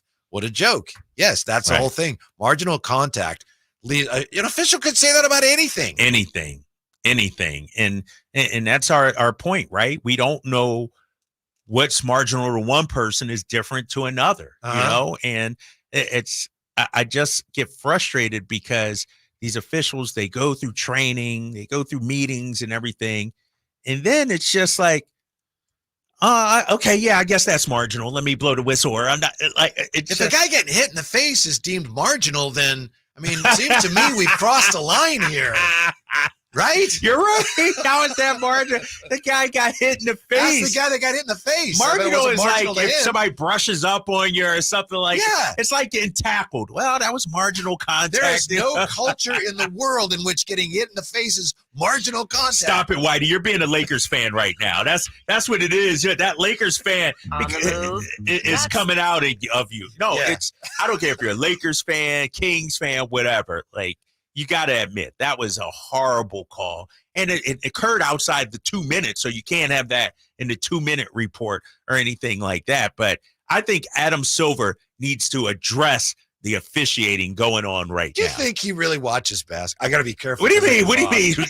Does he watch basketball? He watching reruns of Murder, She Wrote or something PBS like that? Or something. Boy. Yeah. We need to get Adam Silver on here to answer for this. Or get somebody from the officiating office, because it's I'm ridiculous. sure he watches basketball. Yeah, I think so. I think he does. Will Bourne, a Raider Laker, says roughing the passer is the worst. He says, what the hell is the rule? Can't even touch the quarterback. Yeah, I don't like how they treat quarterbacks in the NFL either. Like they're like fine pieces of china that you have to wear white gloves. They're football players. Do you remember when it might have been? Well, I was going to say it was Brady. He was on New England still, and they were playing the Chiefs, and I think the AFC title game. And who was it? There was a pass rusher with the Chiefs that had a clean shot at him in the red zone, and he held up. Yeah, and they scored a touchdown. Yes. And it's like, because he's like, well, if I hit him, I'm going to get penalized. If I tackle the quarterback, I'm going to get penalized. That was years ago, but I'll never forget that play. Will, born a Raider Laker, makes a good point there. Well, the problem, too, is a lot of times you have people making rules changes that haven't played the game. They don't have any idea what it's like to be in the heat of the moment. Case in point, being a defensive lineman pressuring the quarterback. It's not like as you go for the tackle, the player adjusts. You can adjust also when you're in the air. And so I feel like in the NFL, the defense is at such a disadvantage. Like, I feel like offensive pass interference can be called a whole lot more in the NFL. And so I don't know, man. I'm just on one today. Yeah. I think the NFL, they've backed off that using the helmet as a weapon a little bit. Yeah. And I'm, all for player safety and wouldn't wish a concussion on anybody. But they went overboard there where you'd see guys make football plays that they've made their whole lives and get penalized. And they'd be like, right. I tackled a guy the way I've been taught to tackle since I've been in Pop Warner. And now that's a penalty? What are we doing? Again, what are we doing? But they've backed off of that. They backed off. Is the officiating nowadays, whether football, basketball, whatever, is it worse today than when we were growing up back in the day? Whether it is or not, it is. What I mean is, because we see everything. Yeah. Maybe it was terrible before, but it didn't matter. Everyone just kind of rolled with it. Right. Now we see every game, and it's bad. And I think it leads to officials choking because they know people can see everything they're doing. And, it's not just, do I make this call? If I make this call and I'm wrong, it's going to be a big story. Oh, yeah. And I think that can cloud their judgments because they're, for the most part, human beings. So the replays, the slow-mos, all of that has an effect on officiating, you think? Like the psyche of an official nowadays. Yeah. I haven't done a study or anything, but yeah, I think so. So let me ask you this. Because growing up, there were always referees that we knew talking about basketball. The Joey Crawfords of the world. The not necessarily Dick Bavetta, but he was a well-known one. Do you think officials, I'm talking to NBA now, are more easily able to let stuff brush off their shoulders, versus a guy like Joey Crawford? You kind of knew when Joey Crawford had a game. Right. Joey Crawford walked into a building and didn't like certain guys. Look at Scott Foster and CP3. That whole narrative nowadays, those two not liking each other. I could argue back in the day, that was all the time. Like there were certain officials that guys just didn't like and vice versa. Do you think today's officials are better at just letting things slide? My guess would be yes, because I can't think of a single official who has said, I can't do this anymore unless I'm missing somebody. You know how much abuse they have heaped on them by stuff we can't even imagine. Right. But I can't think of one who has said, I'm out. I can't do this anymore. Yeah. So they must be on some level. They must be able to go, yeah, that's part of it. Right. It's interesting because you bring that up, and I was calling a game. It was the Sunday game against Portland, I think. And the referee was Tyler Ford. And he was getting rode hard. I mean, the crowd was on him, like people right behind me. Tyler, you suck. That was awful. And he came over, took a sip of his water, and he said, just another day at the office. Yeah. It's like they take some physical abuse. There was one high school game my son was playing, and we were out in El Dorado Hills, and I forget the team. And there was this woman referee, and she was getting blasted. I mean, she was getting blasted. Not just her, the whole crew. And I go to her afterwards and I said, why do you do this job? Like, why do you, what do you get out of this? She's like, well, other than a good paycheck and I like basketball. And I'm like, I don't know if that kind of abuse is worth it. Like, seriously, maybe at the NBA level, maybe because you make a little bit more, but at the youth level where you got parents in the stands and stuff like that, I don't know if it's worth it. According to this player poll in The Athletic, players were asked, what letter grade do you give the referee this season? The referees, what grade do you give them? A, 3%, B, 27.3%, C, 47.8%, D, 13.6%, and F, 8.3%. And the writers of this piece, I think Sam did this, all things considered, the report card could have been much worse for the refs. So you had 21.9% of the players polled indicating that the officiating job was below average this season, 78.1% giving a grade of average or better from the players. That, again, was 80-something players polled. I guess, but I look at it another different way, Whitey. Scroll down for me. I'm looking at your screen right now, the other way. Go. I want to see. I want to read this because voters who gave an F, one of them said, bleep, they don't know if they want us to play or not play. But leaving that, but they're good people. But they're good people. Yeah. I was going to say 3-point-something% thinks they're perfect, outstanding, but more think they're like complete failures, you know? Yes. And so I think it's worse this year, man. I think it's worse than it's ever been. And the problem is, I don't think the officials are bad. I think they've been put in a bad position by the league. Mm-hmm. So, they've been put in this position by the league. It's not that they aren't seeing the fouls or whatever. They don't know whether to call them or not right now. Yeah, let's see. One voter who gave a C said the issue is there's too much volatility, but also the inconsistency. I would say there's 8 elite officials, great officials. Then you have the rest of the 50 that are just, you could carry them in. It makes it hard on those guys. There's 8 elite officials who are great at communicating and at officiating, and then there's 4 who can do one of each, where they can either officiate or they can communicate, and the rest of them are just bad. That's an anonymous player that said that? Yes. Wow. Yes. That is they are supposed to be the gatekeepers of your league, like that. They're just keep the order, the law and order of your league. And if they can't do a good job and you don't have faith in them, it's bad, man. And I'm looking at Chris the mom on the text. I'm not a Lakers fan, but I was actually rooting for LeBron by game in. He deserved to win in my eyes. Think about it. The officiating is so bad. We've made LeBron James a sympathetic figure right now. Fans into Laker fans. That's wrong. That's when you know it's bad, man. That's sympathizing for LeBron. Wow.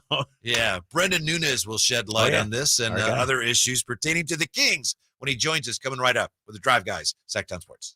At Fasteners Inc., we believe adding quality power tools to your lineup shouldn't break the bank. That's why we're hosting the biggest Milwaukee tool sale of the year in Sacramento. On top of insane deals on Milwaukee power tools, all Milwaukee pack-out storage boxes, hand tools, and tool accessories will be 25% off. So come on down on April 27th to the Milwaukee Tool Sanity Sale at Fasteners Inc. Tool Outlet on Power Inn Road in Sacramento. For more info, visit fastenersinc.net. Are you tired of your tee shots ending up in the adjoining fairway while the rest of your foursome is hitting it down the middle? Well, experts will tell you that being properly fitted for golf clubs will help you strike your drive center cut. The Hagen Oaks Player Performance Studio and its team of trained PGA professionals are ready to help you get rid of your banana balls and duck hooks. Hagen Oaks Indoor-Outdoor Player Performance Studio fittings are available 7 days a week. Make yours today by calling 916-808-2531. That's 808-2531. Maida Chevy saves you $10,000 off MSRP on every new 2024 half-ton Silverado, LT, RST, and LTZ in stock after rebate. Over 50 to choose from. Exclusive all in-stock pricing at MaidaChevy.com. Together, let's drive. See deal for details. M43024. Country in the Park is back May 17th and 18th at Cal Expo with Brantley Gilbert, Dustin Lynch, Jay Cohen, Walker Hayes, and more. Tickets start at just $46. Country in the Park, May 17th and 18th at Cal Expo. For more information, visit CITPFest.com. Brought to you by Tuck Shed, new Dawn treatment sensors, and Raising Cane's Chicken Fingers. Jiffy Lube has a special promotion going on right now. Simply purchase a Pennzoil Platinum full synthetic oil change at Jiffy Lube and receive a $25 e-gift card from popular brands for food, gas, and more. It's that easy. Simply purchase a Pennzoil Platinum full synthetic oil change and receive a $25 e-gift card. So basically, going to Jiffy Lube can get you a free lunch or a pizza for dinner. That's what we call added value for the consumer. That's why Jiffy Lube is #1 in the greater Sacramento area for oil changes. Visit jiffylube.com for more details and valuable coupons today. Sponsored by Xfinity. Enjoy the entertainment you love with the Xfinity Stream app. Turn any screen into a TV and take the entertainment you love wherever you go. Xfinity, we connect you to more of what you love. On the move? Got somewhere to be? Take Sacramento Kings basketball with you. The Sactown Sports app will let you stay connected to your passion. Never miss a moment of Sacramento Kings basketball with the Sactown Sports app. Guys, did you know your testosterone affects everything in your system, including how you feel and perform every day? Right now, Revive Men's Health Sacramento will check your testosterone for free. Knowing your T level is the first step in understanding if you have low T. Your testosterone level impacts your energy, libido, sleep, weight, hair loss, mood, and even ED. Maintaining an appropriate T level can change your whole life. Most men start to see changes in their hormone levels in their 30s. Get your T levels checked today by local, experienced, and trusted men's health experts. They're in Midtown in the Cal Sutter Medical Building and also offer telemedicine appointments. Plus, with free shipping directly to you, Revive takes the hassle out of treating low T and ED. Schedule your free testosterone test, free exam, and free consultation today. Call Revive Men's Health at 916-365-4566. That's 916-365-4566 or visit ReviveMen'sHealth.com. She said, don't come home if you go to the bar. So I said, okay, baby, then got drunk out in the yard. 2 a.m. I knock up on the door. But she never unlocked it, guess I don't live there no more. Yeah, she meant business this time. I can't believe my bloodshot eyes. Your home for Kings basketball for over 25 seasons. Sactown Sports. Drapes, who do you think would be less likely to get thrown out of a game for yelling at the officials during a basketball game? And I mean, just to the point where, like, sir, you're going to have to leave. Frankie Cardicelli or Brendan Nunes? Who's less likely? Less likely. I'd say Frankie. He's like Mr. Rogers, man. He's too nice. Frankie's way too nice. So Brendan got a little mean streak in him. He quiet guy, but he got a little spice to him. I know that. All right. Is Brendan ready to go? Yeah. All right. We'll be joined by Brendan in just a moment as we boy, it's kind of sad, huh? Wrapping up the season with these insiders. I know. This end of the season thing is hitting hard this year. It really is. It and as I was driving here, it hit me. And I know I've said this, but the Kings did not make the playoffs. If you would have told us at the beginning of the year this Kings team would not make the playoffs, we'd laugh at it. We'd be like, no way.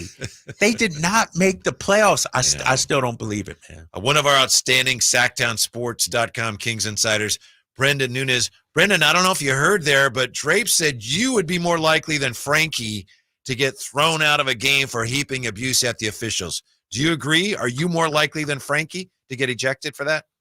It depends the sport. If it's baseball, it's Frank. If it's basketball, it's definitely me. Oh, okay. See, I was right. Yeah, yes, we're you are. Basketball. I'm definitely more of a talker than Frank, though, for sure. How would you describe the overall mood and the tone of yesterday's end of the season interviews with the players? Yeah, I mean, a big conversation was definitely Malik Monk, and the tone around him was he deserves to get paid.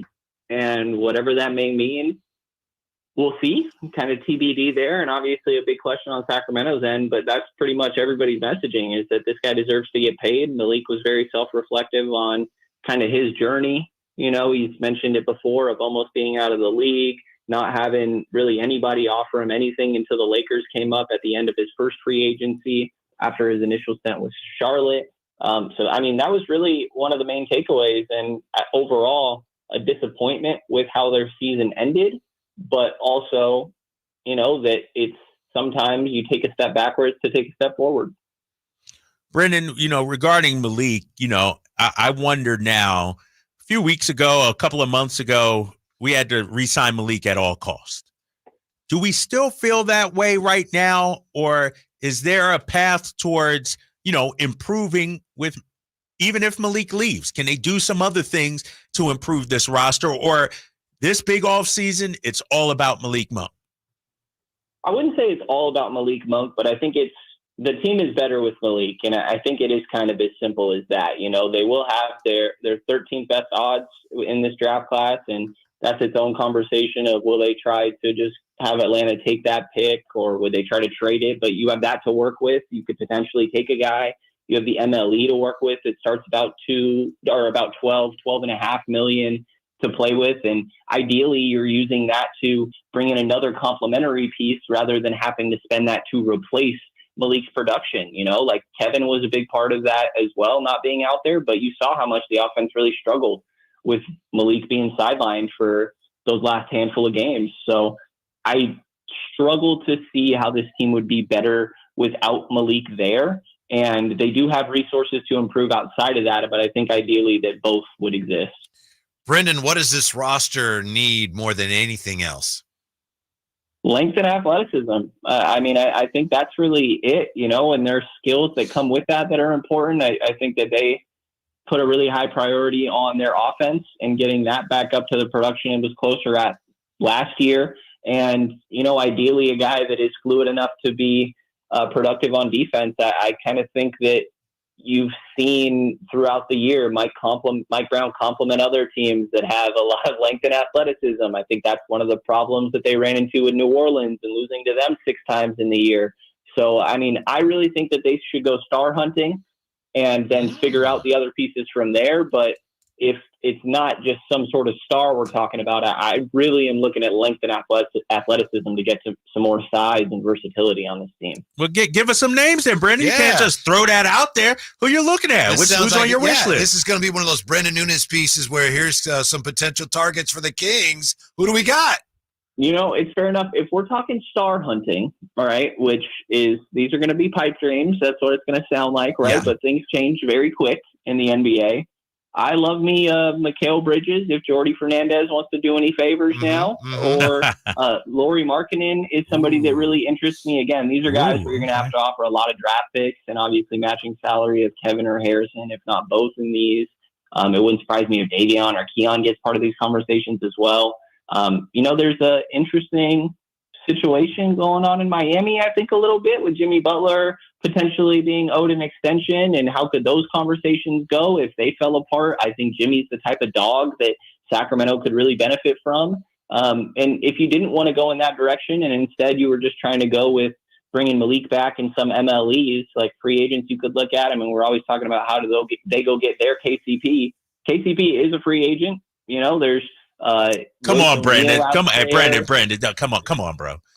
KCP ain't taking no mid-level. Don't even come on, bro. You think he gets more than 12? Probably. Yeah, KCP about to get paid, bro. He's going to get like $20 million. Like he's going to get. I would honestly, when you put him in the same category as Malik, as a guy, you're talking about an elite 3-and-D guy. He's about to get paid. I think.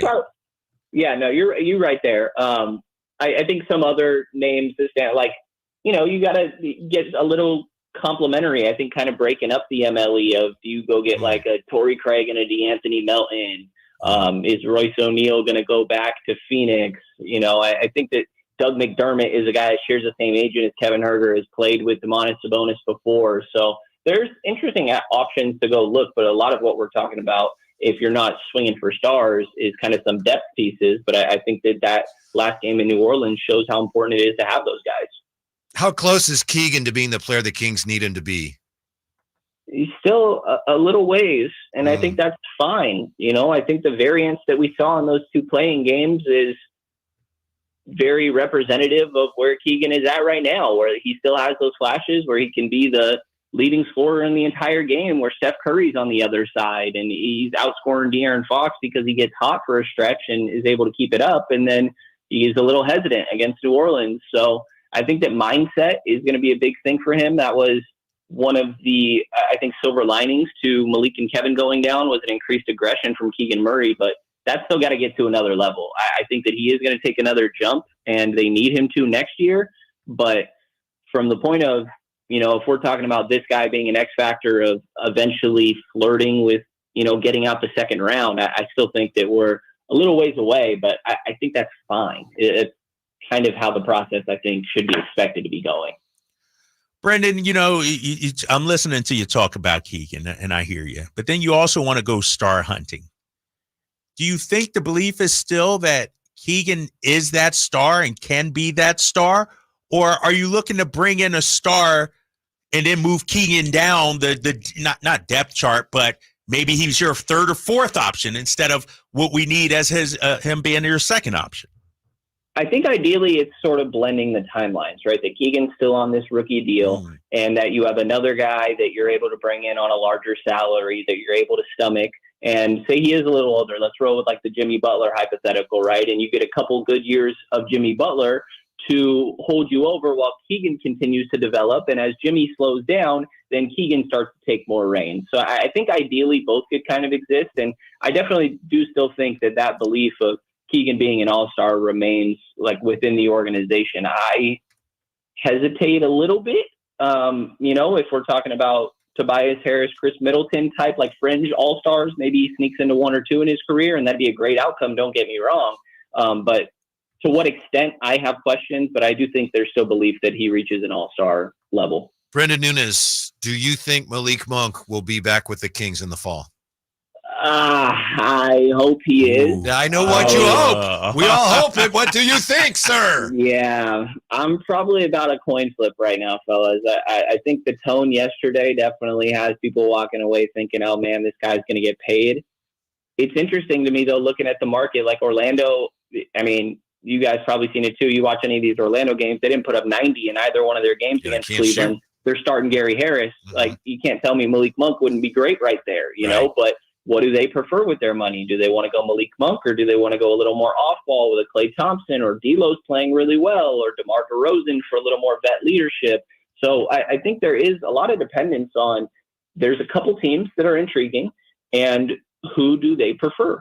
So there's a lot of questions that lie there, but I think the 478 number that Sacramento can offer is about right. You know, Jordan Clarkson just got paid last offseason. He got a 228, about 14 a year. You know, this is a guy that was in a similar role to what Malik is now. And so it depends kind of how much further up you think he can go. But I think the 478 is enough to be competitive. It's just another one of these teams love him. And because that's so unpredictable right now, I kind of have it as a coin flip. I don't know if that's a cop-out answer here. It is, but it's understandable. I mean, you're going through what we're all going through, right, Drapes? You can hear him like the two sides of Brendan talking. Right. Well, I think that's a good offer. Well, it sounds like he's not going to stay. We're all going through that, Brendan.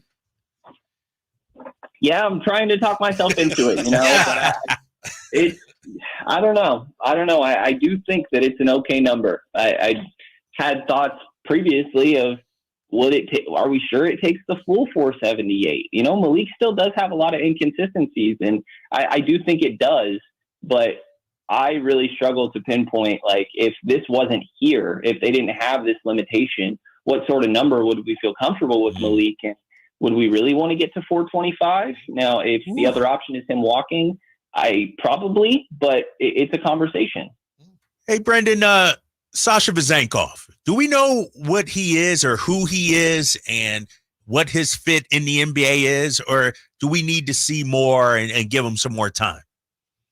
I still think that he deserves to get a little bit more time. You know, he only played 42 games this year, dealt with a lot of injuries. He had an ankle sprain early in the year. He comes back, re-injures that ankle, comes back from that at a practice, re-injures the initial ankle, and just only played 42 games this year. And there was the adjustment to the NBA. Now, ideally, in the minutes he did play, he would have been more productive, and I expected more production. I would bet that the Kings did as well.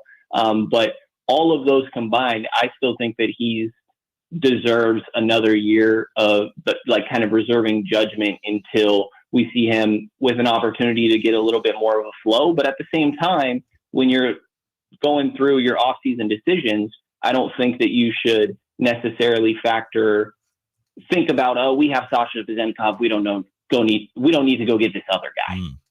Gotcha. B, thanks. We appreciate it. We'll talk to you soon. No problem. Thanks, guys. When we come right back, is there anything extra the Kings can do to entice Malik to stay? And has a beloved King ever left as a free agent? We're back with that. Drive Guys, Sactown Sports. You never know what you might hear when listening to a Sacramento Kings game. Out of Keegan, going for another triple. Man, is he feeling it. Can he do it? Yes, there's number 11, Keegan Murray. Keegan steps back. He just knocked down his 12th three-pointer, a Kings franchise record. He's got 45 points. Never miss a moment of Sacramento Kings basketball with Sactown Sports and the Sactown Sports app.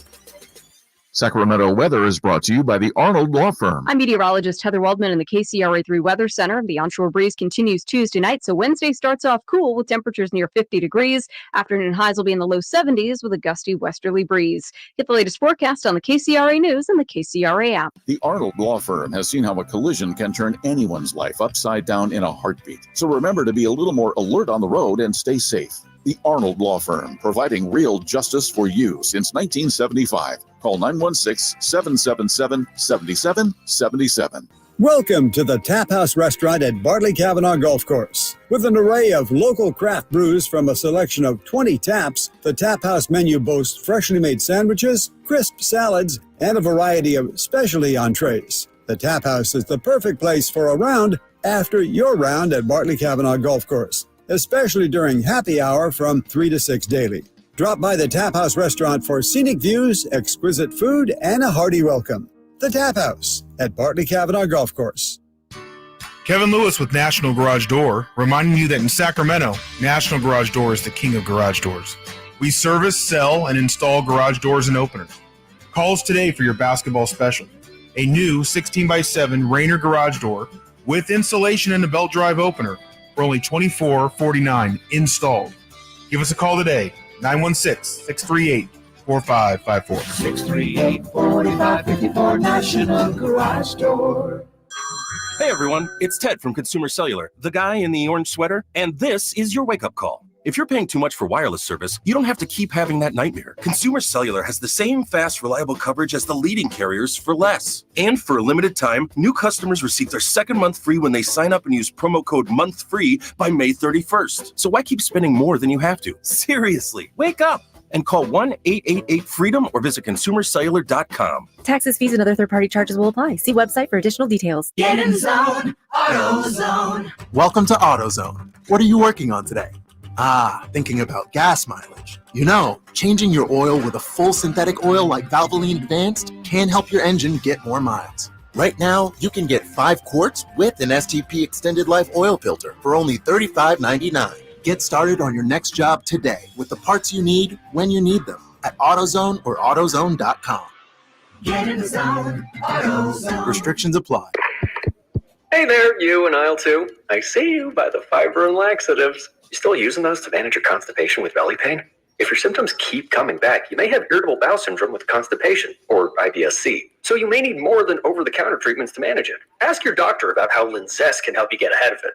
Linzess linaclotide is a prescription medicine that treats IBS-C in adults. It's not a laxative. It's a once-daily pill that helps you get ahead of your symptoms. It's proven to help you have more frequent and complete bowel movements and helps relieve overall abdominal symptoms, belly pain, discomfort, and bloating. These symptoms were studied in combination, not individually. Do not give Linzess to children less than 2. It may harm them. Do not take Linzess if you have a bowel blockage. Get immediate help if you develop unusual or severe stomach pain, especially with bloody or black stools. The most common side effect is diarrhea, sometimes severe. If it's severe, stop taking Linzess and call your doctor right away. Other side effects include gas, stomach area pain, and swelling. Learn more at linzess.com or call 1-800-LINZESS.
That obviously was very tough because Yeah. remember the last home game and the announcers are crying and everyone thinks, man, the Kings are leaving.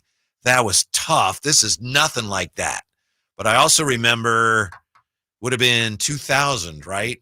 The Kings, they finally won. The Chris Webber Kings finally won a playoff series. I know where you're going. Then they beat Phoenix. They play the Lakers and get swept. And against the backdrop of that, you have Chris Webber is a free agent. Yeah. And remember, we all thought, oh, I remember when they got swept that last game. I remember like Craig Sager was there. It tells you how long ago it was. Just Craig Sager.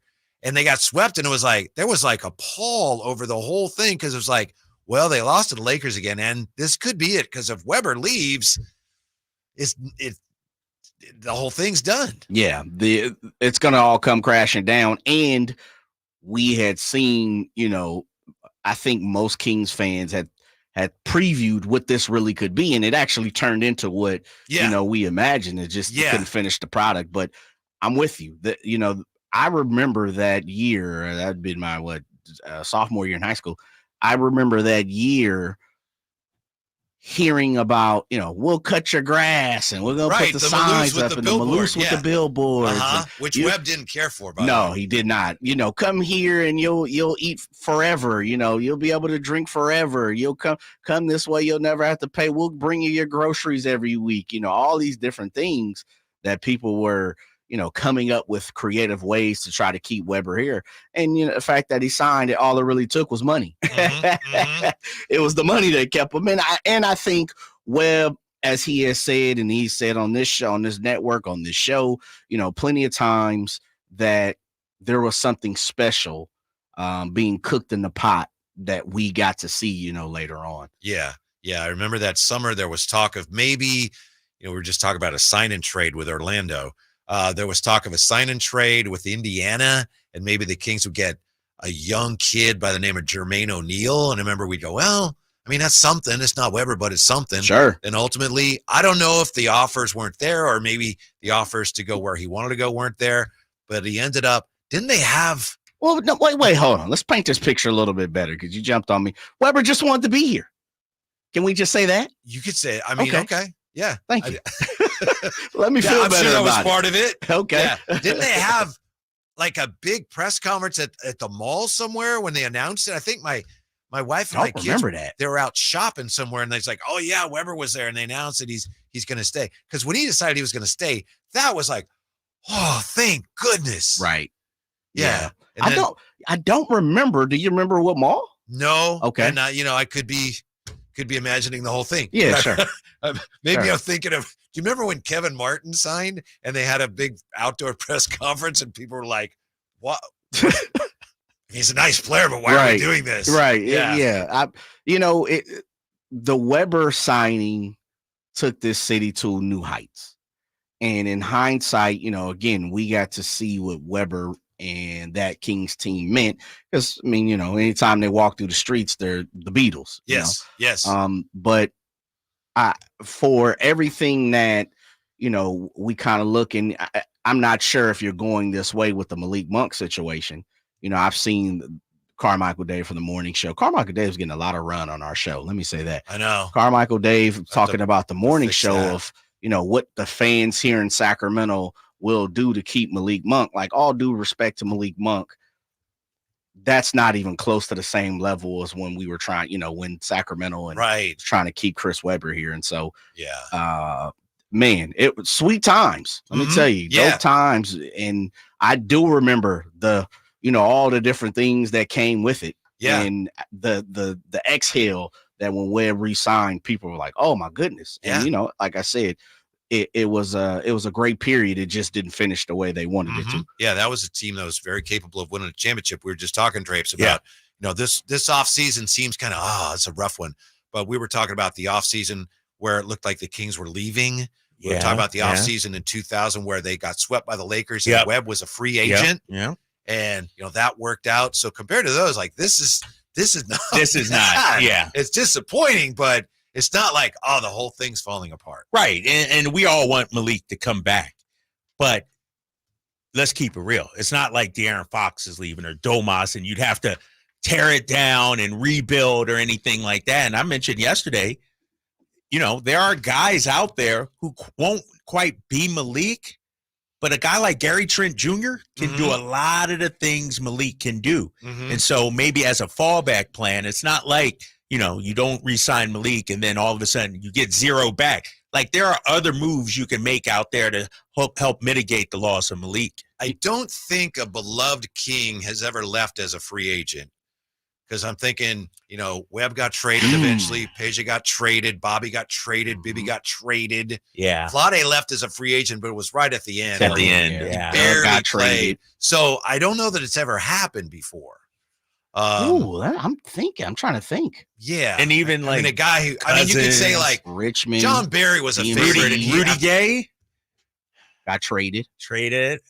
John Barry's the closest one I can think of. That's not even close. But that first year here, they signed him and Vernon Maxwell, hoping one of them would be good, and they were both good. And then I think he's like, he had to go find a job that paid more money. So this would be unprecedented. My question is, is there anything that the Kings could do besides just the money? And I think Dave Lack on Twitter was talking about some of this.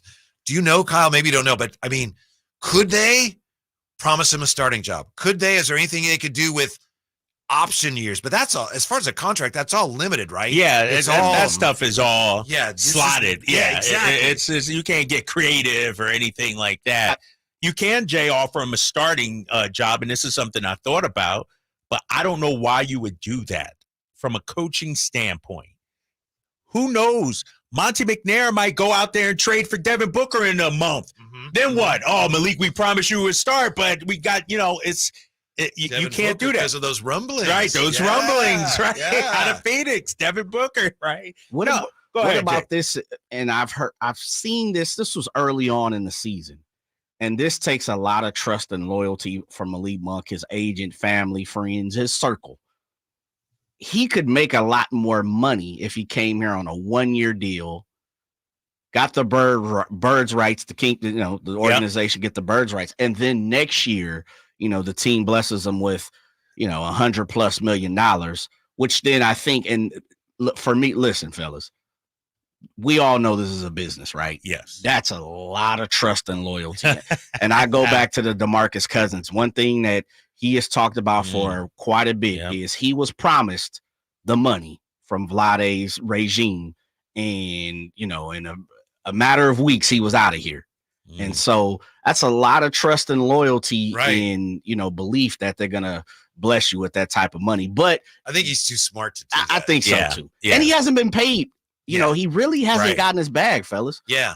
Yesterday you were talking about where the Kings are, they got to find like some gems, diamonds in the rough. And Malik kind of was that when they got him. We didn't expect Malik to be the player. He had a nice year in LA that he was there, played well, but we didn't expect him to be this good on the court, but also connect with the city the way he did. He became a fan favorite. And so, who's that next guy that you can get that sort of does that? I mean, that's why Monty gets paid the big bucks. So if you don't get Malik, who's that next guy that nobody really knows about that could thrive here? Malik Watch continues also when we come right back to the basic basketball question that the NBA must clarify for us, which is, what is a foul? With the Drive Guys on Sactown Sports next. Our first year as the radio home of the San Francisco 49ers is one we will never forget. It's a toss to McCaffrey, a cutback run 30, breaks free 40, McCaffrey midfield, McCaffrey 40,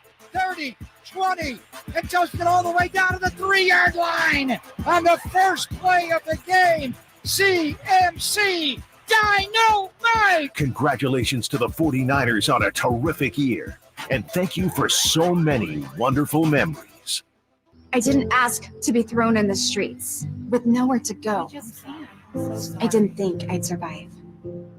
But I did ask for help, and Covenant House was there for me. 1 in 10 young adults will experience a form of homelessness this year. For these kids who didn't ask to be put in this unthinkable situation, Covenant House is there. Covenant House helped me break the cycle of homelessness in my family. They gave me the love that I needed. Over 2,000 young people will sleep safely in a Covenant House bed tonight. When youth who are experiencing homelessness have a hot meal, a safe place to sleep, medical care, and love, they can overcome heartbreaking challenges and have a brighter future. They just really genuinely just wanted to help me succeed, and I'm succeeding. I'm a speaker, I'm an author. Covenant House really helped me and really helped mold me into the woman I am today. If you or someone you love is asking for help, go to safeplacetosleep.org today. Hey, it's Carmichael Dave for my good friends at American Energy. Now, I've told you this before, but this is what we call extending a good deal. Right now, American Energy Heat and Air is offering an HVAC diagnostic for $99. Oh, wait, I'm sorry. Never mind. They're offering it free. It's a $99 value, but you get it for $0. Let the American Energy team test your system connections and all the moving parts of that system to ensure that it's functioning properly. Now, this is a limited time offer. Call today to schedule your appointment at 916-520-9990. Speak to the company that has an A+ rating with the Better Business Bureau that's been making the greater Sacramento area proud since 1981. 916-520-9990 or AmericanEnergyAir.com. Tell them Carmichael Dave sent you. Call 916-520-9990 now. At Fasteners Inc., we believe adding quality power tools to your lineup shouldn't break the bank. That's why we're hosting the biggest Milwaukee tool sale of the year in Sacramento. On top of insane deals on Milwaukee power tools, all Milwaukee pack-out storage boxes, hand tools, and tool accessories will be 25% off. So come on down on April 27th to the Milwaukee Tool Sanity Sale at Fasteners Inc. Tool Outlet on Power Inn Road in Sacramento. For more info, visit fastenersinc.net. Welcome to the April Adventure Sales Event at Kia of Vacaville. Are you ready for an extraordinary experience? We're excited to introduce you to the pinnacle of automotive excellence, the Kia Telluride. During April Adventure, come and explore the remarkable features of the Kia Telluride. It's not just a vehicle, it's a lifestyle with this seamless blend of sophistication and practicality. The Telluride is ready to elevate your driving experience to new heights. Whether you're embarking on a family road trip or navigating the urban jungle, the Kia Telluride offers unparalleled comfort and innovation. Plus, with Kia's commitment to safety and reliability, you can drive with confidence wherever the road takes you. Don't miss this opportunity to experience the extraordinary Kia Telluride for yourself. Visit Kia of Vacaville today and take advantage of exclusive offers during the April Adventure Sales Event. Your adventure begins here. Kia of Vacaville, where innovation meets excellence. Model availability, lease options, and features may vary. Please visit Kia of Vacaville for more details. The Arnold Law Firm has seen how an injury can turn anyone's life upside down. Whether it's a slip and fall, a car accident, or any other kind of injury. For almost 50 years, the Arnold Law Firm has been here to help you through the entire process to protect you and your family. If you are ever injured or in an accident, call the Arnold Law Firm. The Arnold Law Firm, providing real justice for you since 1975. Call 916-777-7777. That's 916-777-7777. KHTKAM Sacramento, KYMX HD2 Sacramento. From the Power Business Technology Toshiba Studios, your flagship station for the Beam Team. Should we light the beam? Light the beam, baby. Sactown Sports.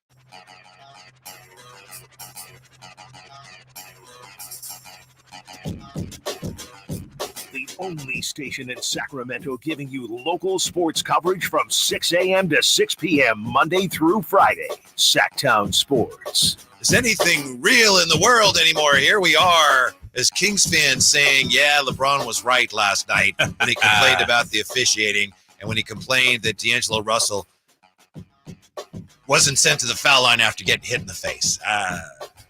Strange to say, but here we are. But LeBron is right. Yeah, yes, he is. He was last night.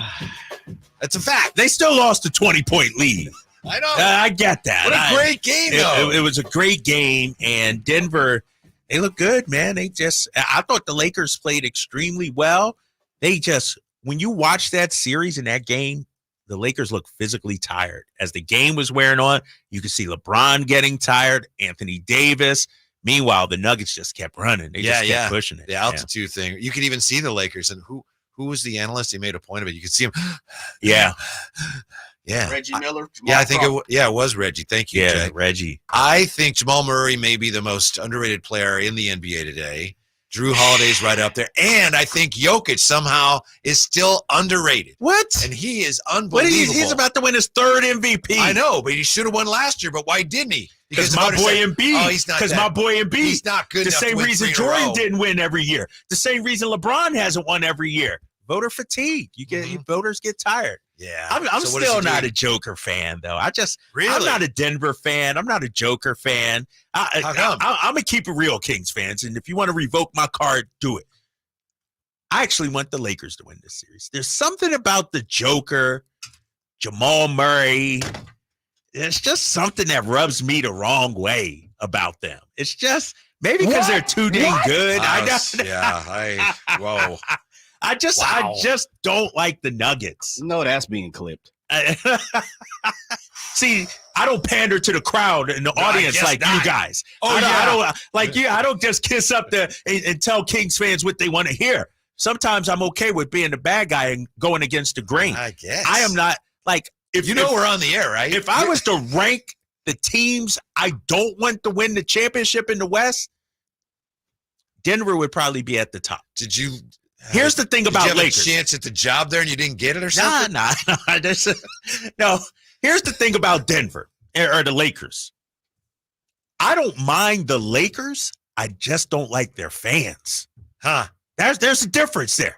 There's a difference. Yeah. Like I'm not a LeBron hater. I actually like Anthony Davis. Just their fans are so arrogant. That's what I hate. But Denver, it's just something about them, man. I don't know what it is. I'm not an Anthony Maybe because I'm an fan. Embiid guy or something. I don't know. But I don't like Anthony Davis. LeBron, I will miss him when he goes, but I have a hard time rooting for him because he's just he literally said, I am the sun. Okay? I love Michael Malone. Jokic is unbelievable. Do you love Michael Malone, really? I do, and I wish he was here, and I loved him at the parade last year. They did him wrong here. He's an excellent coach. Your guy, Kendrick Perkins. Kendrick Perkins. He's going back. Good. Big smooth. Yeah. That's kind of how your video looked a little bit. Yeah, Big Sam. Kendrick Perkins said Jokic is the most skilled big man ever. And he may be right. Jokic? Yeah. Well, I mean, he's not. He got a king. There are players who are better than him at certain things, but you look at everything. No, he's tremendous. He could pass. He dribbles. He doesn't jump. He's not an athlete. That's why I can't, when people compare Domas to Jokic, it's like, no, Domas is a really good player, but just because they both have a lot of assists, he's not the passer Jokic is. We just need to be realistic about that. It's different. It's different levels. And here's the thing, the difference between Jokic and Domas. You cannot guard Jokic. A bad night for Jokic is 25, 12, and 7 or something like that. Jokic ain't ever really scoring 8 points and giving you 10. Like, Jokic, you could do a great job on him and he still gets you 30. They don't celebrate his double-doubles. I'll just say that. Oh, see, now, Right?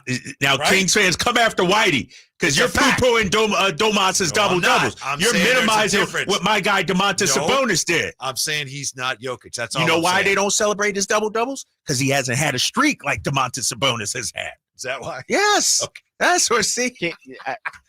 I just want to bring this all the way back to the fact that you said you're don't go there. No, you did. I never said I'm a Laker fan. Don't put words in my mouth. I have never said that. Jay, that's terrible what you're doing right now. Okay.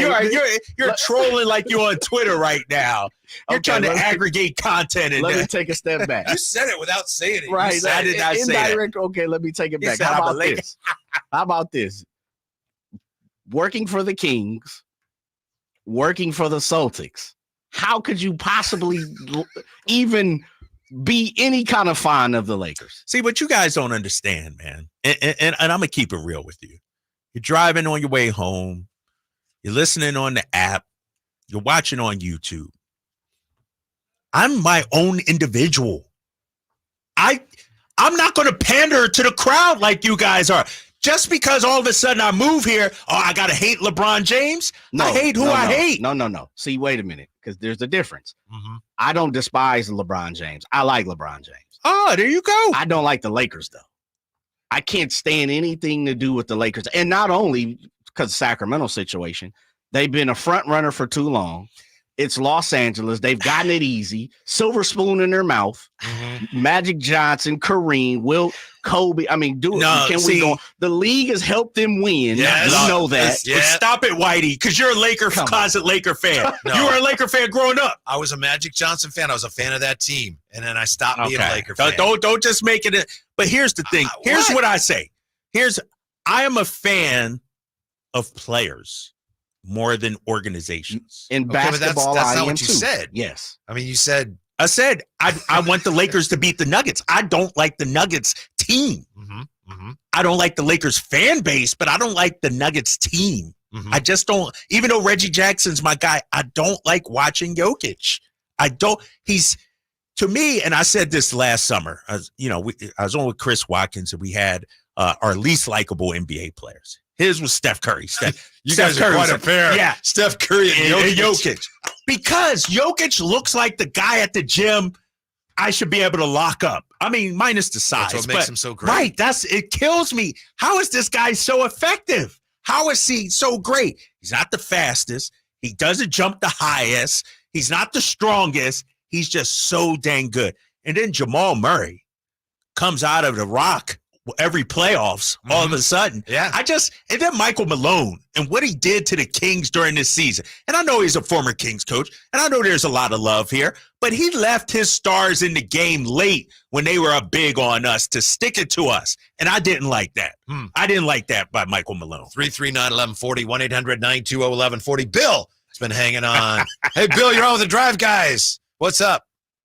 Hey, Kyle, Laker fan Draper. No, that's terrible. That is, you guys, Jay, this is Jay's fault, right? Jay's fault? Yes, it is. You said I was a fan of the Lakers, and I never said that. I said that. I know. And you know what? As you explained yourself when I was on hold, I got it more. I don't care if Jesus Christ himself played on the Lakers. I would never be a fan or root for them ever. Then I love a lot of the players on that team and previous teams, but I just can't bring myself to root for that team because I'm a Kings fan. But I think the thing about Joker is that he's underwhelming when you watch him. It's not that he's a great player, but he's not flair. He doesn't have any flair. He's not like these other players like Curry and guys that walk and shake their shoulders as they knock a 3-pointer down. So maybe that's why people just don't think he's as good as he really is. What do you think? I don't know. Yeah, he's not flashy or anything like that. Until he passes the ball. Until he passes the ball. But he doesn't, yeah. You know what it is, too? You see his brother punch somebody? Yeah, I saw that. Yeah, I didn't like that. But you know what it is about Jokic? I'm going to be a hater right now. And somebody tweeted this out. I forget who it was. Real hate, man. That's like an art form. I'm very good at it. If he wins this championship, again, MVP, somebody said, then we got to start having a conversation about him being among the all-time greats. Absolutely. I'm not just going to let people in the club like that. That's the thing. I'm against that. Like, okay, but if, let's say, he's going to be the MVP this year, right? Three-time MVP. Nah, SGA is going to win. SGA, I tell you, SGA should win. He should this win. year, SGA should win the MVP. Well, wait and see. Possibly he could be a Who should win MVP. the MVP? I think Jokic. Wow. SGA finished ahead of him in the standings, and he has less talent on his team. SGA does. I just don't think he's as good as Jokic. We'll see. They're both finalists, so who knows? But he could be a 3-time MVP, and he could be a 2-time champion. So, and he clearly leads that team. So if it comes to that, and you guys are right, maybe he's not the MVP this year, why would you have a problem just considering him relative to the other greats? For me, I would say he got started a little later. Like his first couple of 2-3 years, nobody even knew who this guy was for the most part. Like he was an up and coming guy. I think he's a 2nd-round pick. You're right. I think the greats, the Jordans, the LeBrons, the Kobes, the Wilts, the Kareems, the Steph Currys, like all those guys, right out the gate, the pressure was on them and they had to be great. And I think you have to have a decade of greatness. It can't just be a 5-year stretch. No. Everybody he just named were great for a decade. Magic, 9 finals in 12 years. LeBron, 20 years. Jordan, He was great for more. Kobe, 5 championships. Right. Well, give him time. He's only been in the league a decade, so give him a few more years. Right, but you just said throw him in. Man. That's 10 years. You got to be the 2 championships ain't going to get it done. Okay, on top of 2 MVPs and a Finals MVP, maybe 3 MVPs. That's not top 10. That's not top 10 for me. Wait, you just said you didn't say top 10. You said among the all-time greats. Yeah, to me I'm talking about the pantheon. I'm talking about there's something else about him that you don't like. I don't know what it is, but there's some other. I don't. And I understand if it's like you look at him, and we all, not you, but you look at him and go, there's no way that guy's one of the best basketball players ever. But then it's what he does. Right. It just, he seems like he should be able to be stopped. Yeah. But he just, you know what I mean, Jay? It's like, how is this guy scoring? And he's great, man. He's great. Yeah, let's talk about this, and let's get off this Lakers stuff because no, we'll return to that too. No, but I mean, we got to find that Anthony Davis sound for Drake's I love that. AD. I love it. Anthony Davis is my guy. I'm a big Anthony. Hey, you Davis. got a lot of folks on that Lakers squad. Dude, Anthony Davis was at Kentucky my last year when I worked in Louisville. He was a freshman at Kentucky. Come on, man. Or he was a couple of years later, he won the champ. Like, come on, I was always an Anthony Davis. Do you think right now, looking at both their careers, I'm not trying to trap you. I'm not going to yell at you. I can't. Do you think Anthony Davis is? Well, we'll see. You think Anthony Davis is better than Jokic? No, Jokic is better. Okay, like it's clear. Jokic. I'm watching the Anthony game. Davis is a freaking. Great he was player. Dominating last night too, and then he, ran out of gas. The thing about Jokic, he's great. There's no doubt about it. But I just don't know how he's great. Okay, like I can't. Yeah. He's a great passer. Yes, basketball IQ is high. He's not necessarily a great shooter. He does have good footwork. I think he's a really good shooter. He's a good shooter. He's all right. He's a good shooter. He doesn't have to take a whole lot though. He's just really, really good. But I don't know, man. It's just hard for me to hand him the keys to the kingdom of Larry Bird, Jordan, Magic. Yeah.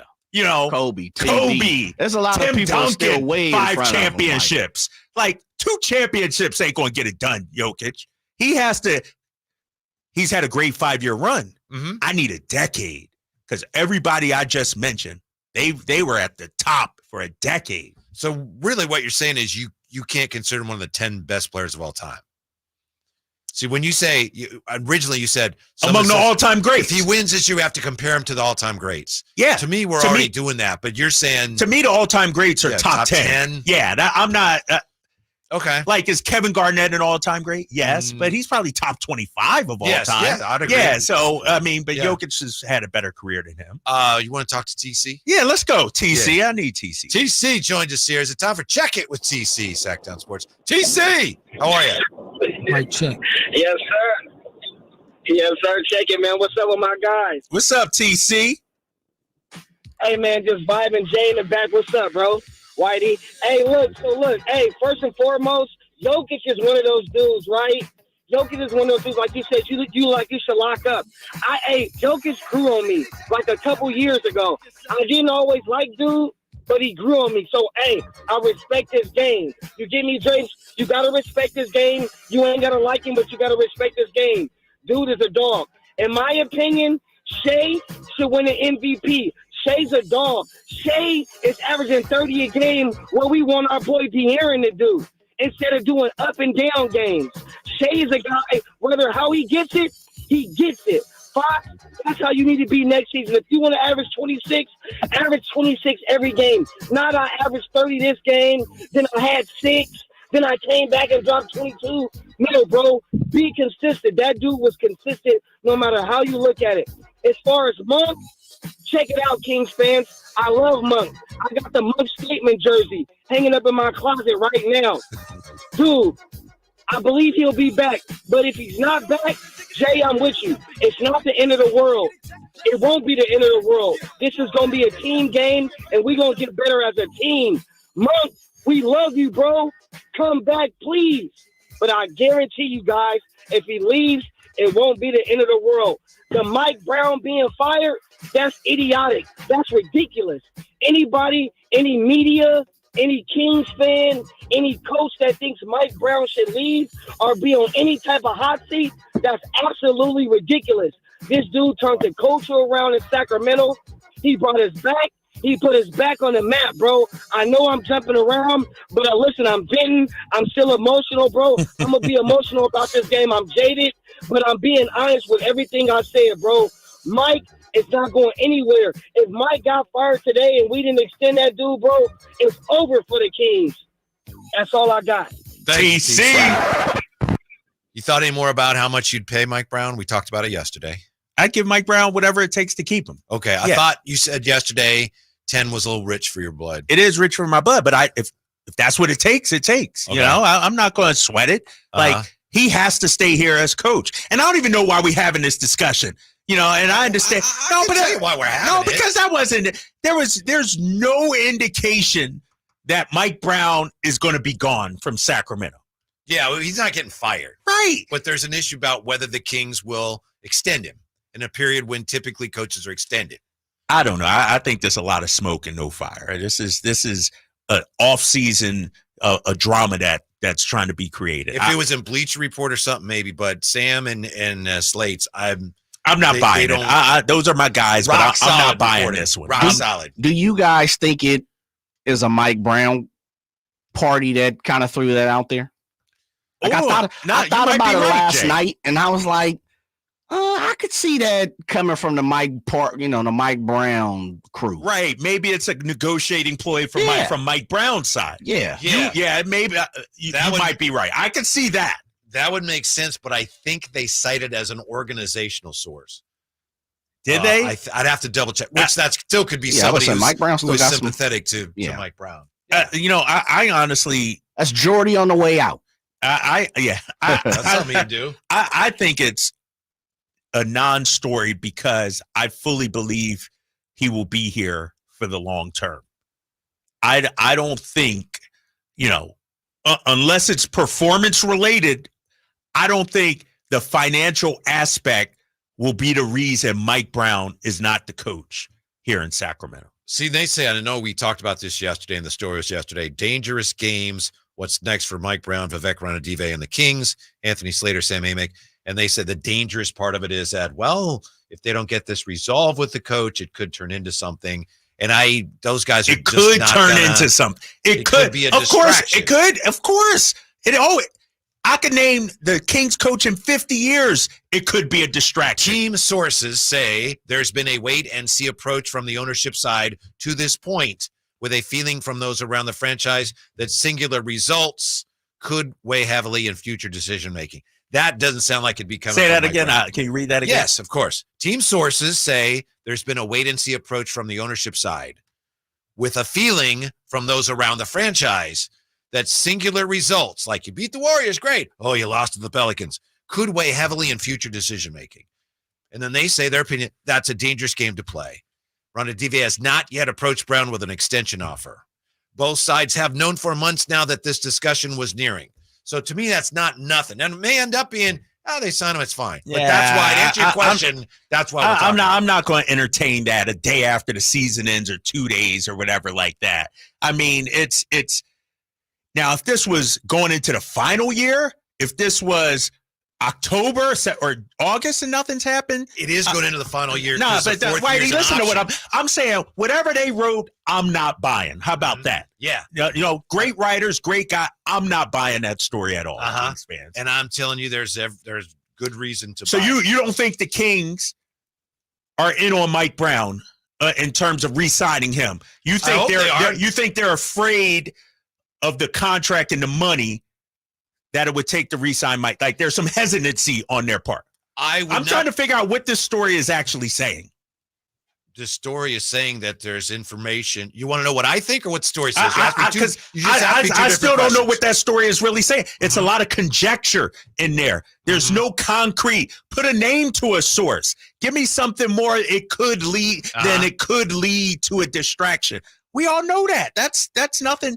Now, if this was July and then no contract talks, then I'd be like, well, what are we waiting on? I don't know. I just don't like this story at all. Yeah. I'm not buying it, man. Well, that's why we're talking about it.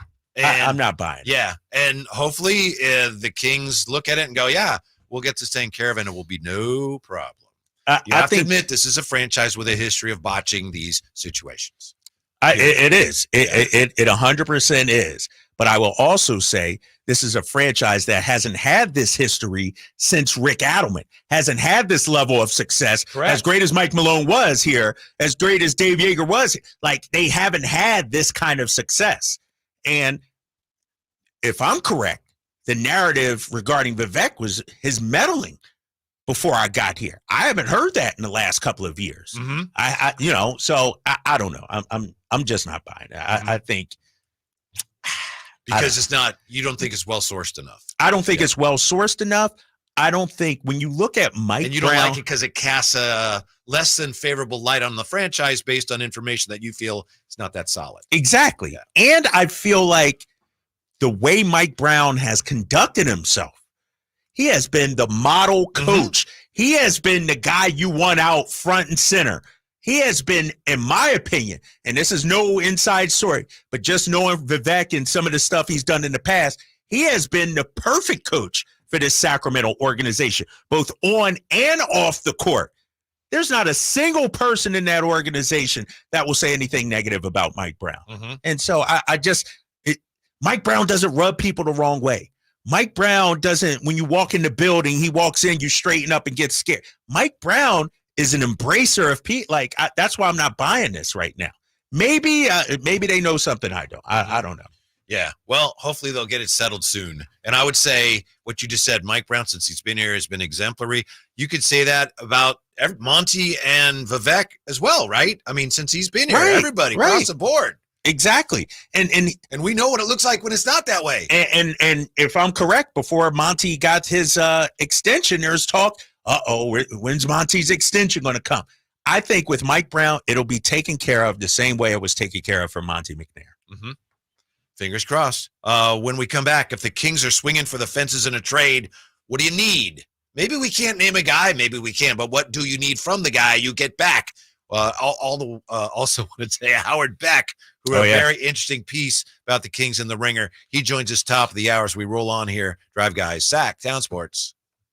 Subscribe to Sactown Sports on YouTube and watch the Carmichael Dave Show with Jason Ross, Stiles and Watkins, and the Drive Guys. Live Monday through Friday from 6 to 6. Plus view archive shows and exclusive content. Subscribe at youtube.com/Sactown Sports. If you're looking for $500,000 to $1 million or more of affordable term life insurance, we're Term Provider, experts in finding affordable term life insurance for those that may not be in perfect health. Prostate cancer, heart conditions, high cholesterol, or on prescription medications, you may still qualify for $500,000 to $1 million or more of affordable term life insurance. Call Term Provider at 800-337-4168. 800-337-4168. What's the room again? 1240, down at the end. Ooh, what's that? Sammy, don't touch that. That's someone's old food. Here we are. Do you have the key? You have both of ours. Oh, right. Not working. Rub it.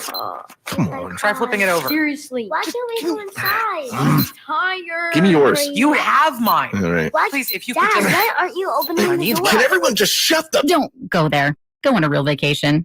Go RVing. Learn more at GoRVing.com. The only place you'll find De'Aaron Fox is Sactown Sports. Spins away from the defender, in the paint, soft floater. That's a great play by De'Aaron Fox. Hey, Sacramento, it's De'Aaron Fox, and you're listening to the home of the Sacramento Kings, Sactown Sports. Your local sports leader. Sacramento weather is brought to you by Folsom Lake Kia. I'm meteorologist Heather Waldman in the KCRA3 Weather Center. The onshore breeze continues Tuesday night, so Wednesday starts off cool with temperatures near 50 degrees. Afternoon highs will be in the low 70s with a gusty westerly breeze. Get the latest forecast on the KCRA News and the KCRA app. Spring savings continue at Folsom Lake Kia. Low payments, special offers, zero down deals on approval of credit. Shop your trusted Kia dealership for over 25 years and tell them DC sent you. FolsomLakeKia.com. It's easy to think all money managers are pretty much the same, but at Fisher Investments, we're clearly different. Different? How? You sell high commission investment products, right? No, Fisher Investments doesn't sell any commission-based investment products. Well, you must earn commissions on trades. Nope, never at Fisher. We're a fiduciary, obligated to act in our client's best interest. It's the highest standard of care for a financial advisor. How do you know what's in their best interest? We get to know our clients and then tailor a portfolio based on their goals and needs. But you probably sneak in some hidden and layered fees. No, we have one transparent management fee, structured so we do better when our clients do better. Wow, you really do look out for your clients. That's because our top priority is helping them achieve a comfortable retirement. It might be why most of our clients come from other money managers. Visit FisherInvestments.com to find out why investors like you switch to us. Fisher Investments. Clearly different money management. Investments and securities involve the risk of loss. Spring savings continue at Folsom Lake Kia. Low payments, special offers, 0 down deals on approval of credit. Shop your trusted Kia dealership for over 25 years and tell them DC sent you. FolsomLakeKia.com. Are you tired of your tee shots ending up in the adjoining fairway while the rest of your foursome is hitting it down the middle? Well, experts will tell you that being properly fitted for golf clubs will help you strike your drive center cut. The Hagen Oaks Player Performance Studio and its team of trained PGA professionals are ready to help you get rid of your banana balls and duck hooks. Hagen Oaks Indoor-Outdoor Player Performance Studio fittings are available 7 days a week. Make yours today by calling 916-808-2531. That's 808-2531. Sactown Sports. Headlines.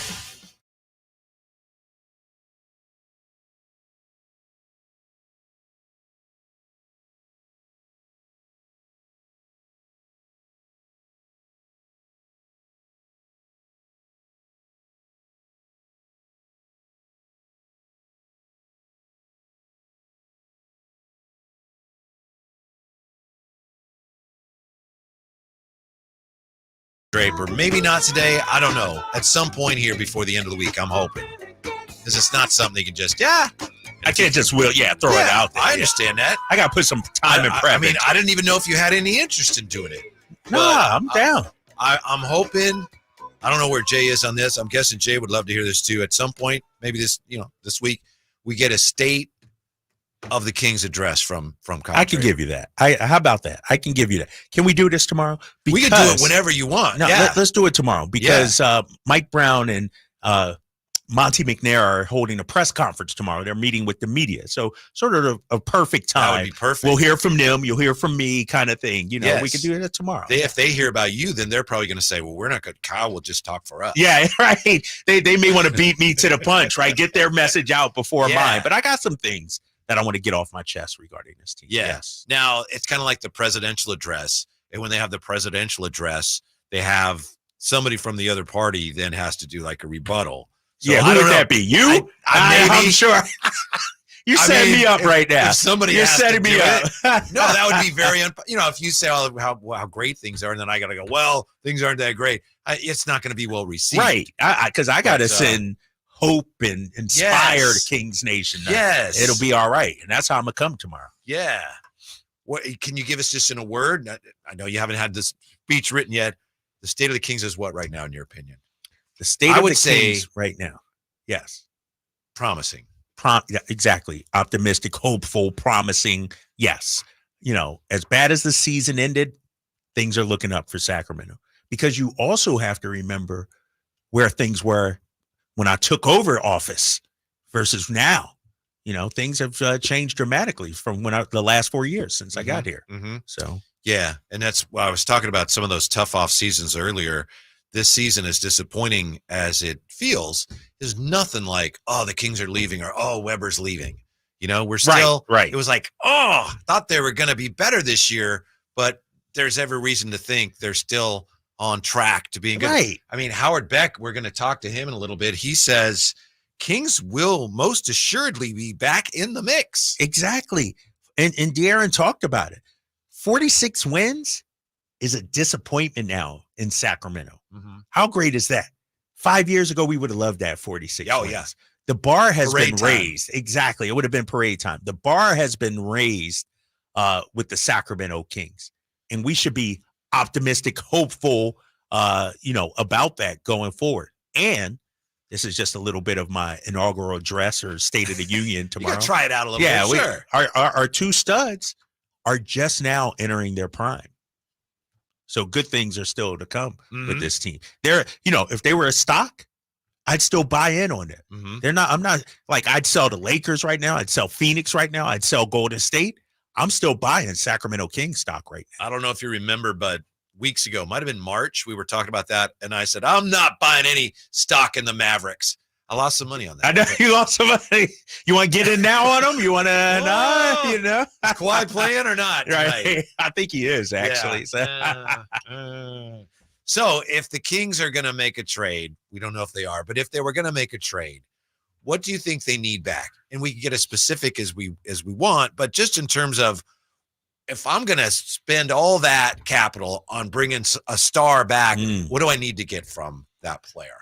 Well, our boy Joe Jarose is putting together a compilation. He went around asking everybody the Kings offseason needs. And one of the things I said was another ball handler / playmaker. Somebody that can, A, get buckets and also create buckets for other people. We got De'Aaron, Domas, Malik if he's back. But a guy like Zach LaVine, I keep bringing him up. Zach LaVine would be perfect for this team. I don't think Zach LaVine would want to come in and be the top dog and take shine from De'Aaron Fox, guy that can get you 20 points, a guy that you have to respect from a defensive standpoint. You got to guard him, a playmaker, a guy that can get downhill, get to the free throw line. You need an impact offensive player. I don't think it's just a 3-and-D guy.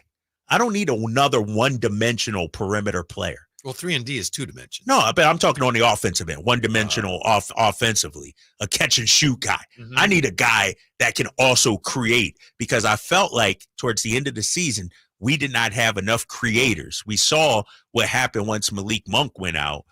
The guy that sets up Domas wasn't there. Domas' numbers went down.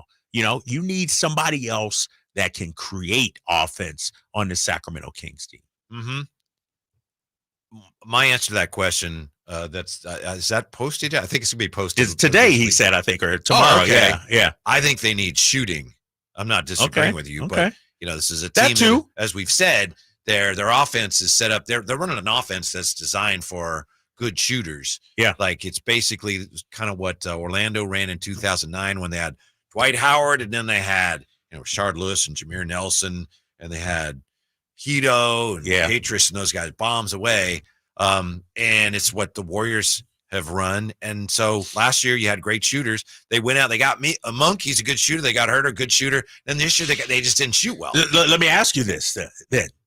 Do they need shooting, or do they need their guys to start making shots like they did last year?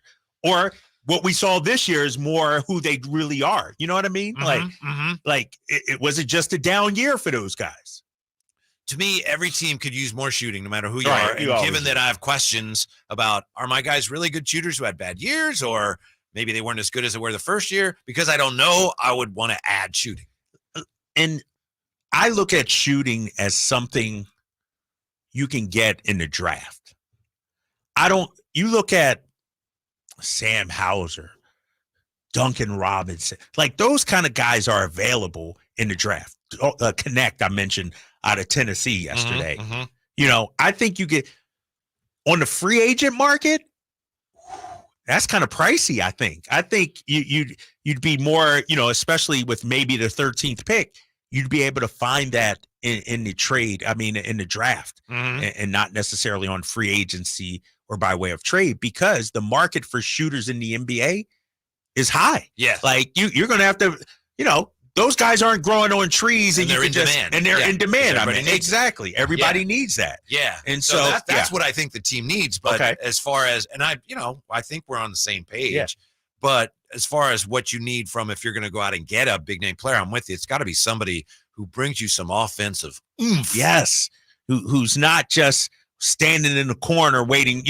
He has to be an impactful player. I don't know is it a Jeremy Grant? I think it could be. Yeah. I'm like, I can see court, it. Keegan and Jeremy Harrison Barnes, oh, yeah. They're both, they're good players, but too often this year they were just like, I think when you look at the Kings, and let's have a real conversation about this. Going into next season, we know we have Fox, Sabonis, and Keegan as our 3 starters. Do you think we need to upgrade at the 2 and the 4 position? Yeah, I think like that's is certainly Keon where Ellis you're a starter looking to. or no? Ideally, no. Ideally, no. I've got somebody who's more experienced and who can score a little more. Yeah, I mean, it's not like, I don't think it's terrible if he is my starter, but I sure would like to upgrade there offensively. Yeah, because the offense was a problem this year, and that's why I say Zach LaVine at the 2 would be an upgrade. Who's the guy at the 4? Is it Jeremy Grant, like we talked about? It's so hard now because guys are, is he a 4? Is he a 3? Well, Yeah. a lot of them, it's like, take your pick. Take right? your pick, Yeah, just wing or I don't know. I feel like whoever you get at that position has to have some size, better size than Harrison Barnes. Like HB, fantastic. I'm a big fan of HB, but I need a 6'9", 6'10" guy with some length. Mm-hmm. You know what I mean? Like, I don't know if Najee Marshall even fits that bill as a starter. Like, I feel like we're undersized in the front court, and we need some size out there. I don't know who. I wish give me Kristaps Porzingis. If we could have, if we could have had Porzingis or something like that, he would have been a perfect fit. But I think you and I are on the same page in that if they're going to make a trade for somebody, it's got to be somebody who you bring in and other teams go, oh, they got whoever. Yeah. Like, whoa. Right. And especially if you're going to give up the assets that we're talking about, the draft capital that we're talking about too. Would you trade Keegan if you could get that guy? And I know it's theoretical, like, well, I need to know who, but would you consider? Last year I said no. This year I'm like, to me, it would have to be one of the dudes. Like, I wouldn't, like Jeremy Grant, no. Kyle Kuzma, no. Like, it'd have to be a top 10, 15, 20 guaranteed all-star talent. I wouldn't move Keegan, no. Because, and I'll talk about this tomorrow in the State of the Union, State of the Kings address. I'm looking forward to this. I'm excited about that, and I know Styles and Watkins talked about it. As hard as I've been on Keegan, and as much as I want to see more from him, his first 2 years have been pretty decent. They've been pretty. He's not Paolo Banchero, but he's been better than Jaden Ivey, picked right behind him. Like, Keegan is on a good trajectory right now. The book is not finished and written on Keegan Murray as of yet. What? And this just interests me. I know you said top 20. I'm just going to throw out a name, like a cutoff. Are we talking Mikal Bridges? Yeah, I would. Yes, I would get him. If I could get him, I'd be very happy. You take you send Keegan for Mikal Bridges? Oh, I didn't know that was. That's the question. Like, that's the question I'm at. Yeah. Right, that's what I'm saying. Depending on what else I have to give up, I'd consider it. Okay, so that's kind of like your cutoff about is Mikal Bridges. Because I'm figuring I got to give up 3 number ones at least, and if Keegan counts as one of those, and I only have 2 picks in Keegan, I'd consider. Yeah, that. see, I think if you throw in Keegan in there, you might be able to sneak out. Maybe, but you might be right. You might be. I don't know if I do that, Jay. Okay. I don't know. Okay, so what's like, and I know you say top 20. Top 20 is like a Kyrie Irving. Right. It got to be a star, dude. Yeah. It got to be, because you're not only giving him up, you probably got to give up some picks too. Like, and Mikal Bridges is 27. And I know that's sort of on the same timeline as Domas and De'Aaron. Keegan's only 23. Like, okay. And let's not forget too, Mikal Bridges wasn't Mikal Bridges till he went to Brooklyn. Like, in Phoenix, he was he was a good player, but nobody thought he was right. Because he had so many other talented players with him. And that's where I think Keegan is. Like, you got Domas, you got De'Aaron. He's sort of, So you if I'm reading right, Drapes, you think Keegan is Mikal Bridges on the Nets if you flip-flop him and Mikal. Right. Okay. I think Keegan can become Mikal Bridges. Okay, so then how about like a Chris? Okay, let's use what you said. Kristaps Porzingis. I love Kristaps. Because now he's not a top 20, but he's like a 50. Yeah. But you know what he is, or 40, or somewhere around there. Yeah, and he's only 28. Kristaps Porzingis. Ooh, Porzingis is good. So that makes you think. So that's kind of like your cutoff. Porzingis is good. Okay. Yeah. How about this? Keegan for Pascal Siakam. I like Pascal, but I don't know if Pascal, Fox, and Sabonis makes you a championship contender. So you're looking for. I would do that, but I couldn't get him for that. Sure, of course. Yeah. And he's happy now in Indiana and everything. So you're kind of looking for pretty much a pre-built star. Yes, that's kind of what you're saying. Yes, because I'm actually bullish on Keegan at this very moment. Now, if we're having this conversation next year, that's why I think this offseason is so important for him, guys. Like, he has to show us that he's ready to take that leap where he's knocking on the all-star door, where he's knocking on 20 points per game. That needs to happen next season for him. Mm-hmm. When we come back, why did the Kings blow so many leads this year? Ooh. And what can they do about it? What should they be thinking of doing about that? And we have Howard Beck, top of the hour. Drive, guys. Sactown Sports. The NFL's leading rusher plays here. The handoff to McCaffrey, walks in the end zone. Handoff to McCaffrey, takes it right down to the goal line. He does his thing again. McCaffrey goes in motion right. Backwards pass led by Juszczyk. A block there. Hurdles a man. 10-5. Touchdown! CMC! You can hear all of Christian McCaffrey's touchdowns on your home for 49ers football. Sactown Sports. Sacramento weather is brought to you by Folsom Lake Kia. I'm meteorologist Heather Waldman in the KCRA3 Weather Center. The onshore breeze continues Tuesday night, so Wednesday starts off cool with temperatures near 50 degrees. Afternoon highs will be in the low 70s with a gusty westerly breeze. Get the latest forecast on the KCRA News and the KCRA app. So here's a fact. 85% of the population will suffer from foot pain in their lifetime. That's almost everyone. So you'd think there'd be plenty of healthy long-term remedies, but there just aren't. Right? Hi, I'm Dan from the Good Feet store. You know, people come in all the time sharing the same frustrating story. Bought this, tried that, been there, done whatever, all different kinds of things, but all with a similar result. Nothing. A discouraging and endless cycle of disappointment. If this rings a bell, don't despair. There is hope.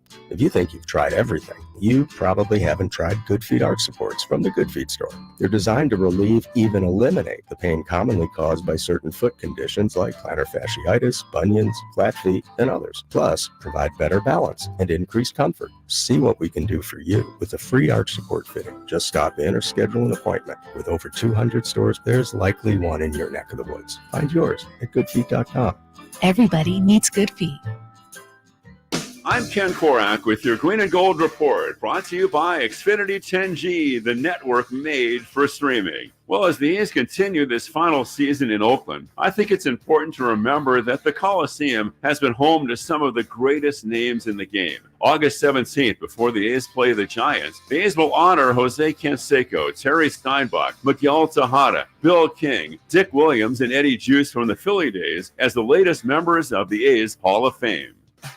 Want more speed? Well, Xfinity just increased their internet speeds, and they're faster than ever. It's time to get more out of your internet with faster speeds from Xfinity. Now through June 21st, get 150 megabit Xfinity internet for only $19.99 a month for 12 months with a 1-year contract. That's double the speed for the same great price. Click, call, or visit a store today. Requires paperless billing and autopay with stored bank account. Restrictions apply. Equipment, taxes, and other charges extra. After promo, regular rates apply. Actual speeds vary. Were you recently in a car accident? Don't let the insurance companies push you around. Turn to the experts at Gonzalez Law. Our team specializes in car accident cases, wrongful termination, and criminal defense, fighting tirelessly to get you the compensation and justice you deserve. With years of experience and a track record of success, we don't settle for less, and neither should you. Visit saclegaldefense.com or call 916-304-9187 for a free consultation. Gonzalez Law, your advocate in the fight for justice. Thinking of remodeling your home? Say goodbye to endless internet searches and visit Subcontractors United. Find a list of 3 pre-qualified and licensed contractors in each home service category. From cabinets to landscapers and everything in between, Subcontractors United makes finding qualified contractors free and easy, with no accounts to set up. Visit subcontractorsunited.com and experience the joy of stress-free home improvement. Save time and money at subcontractorsunited.com.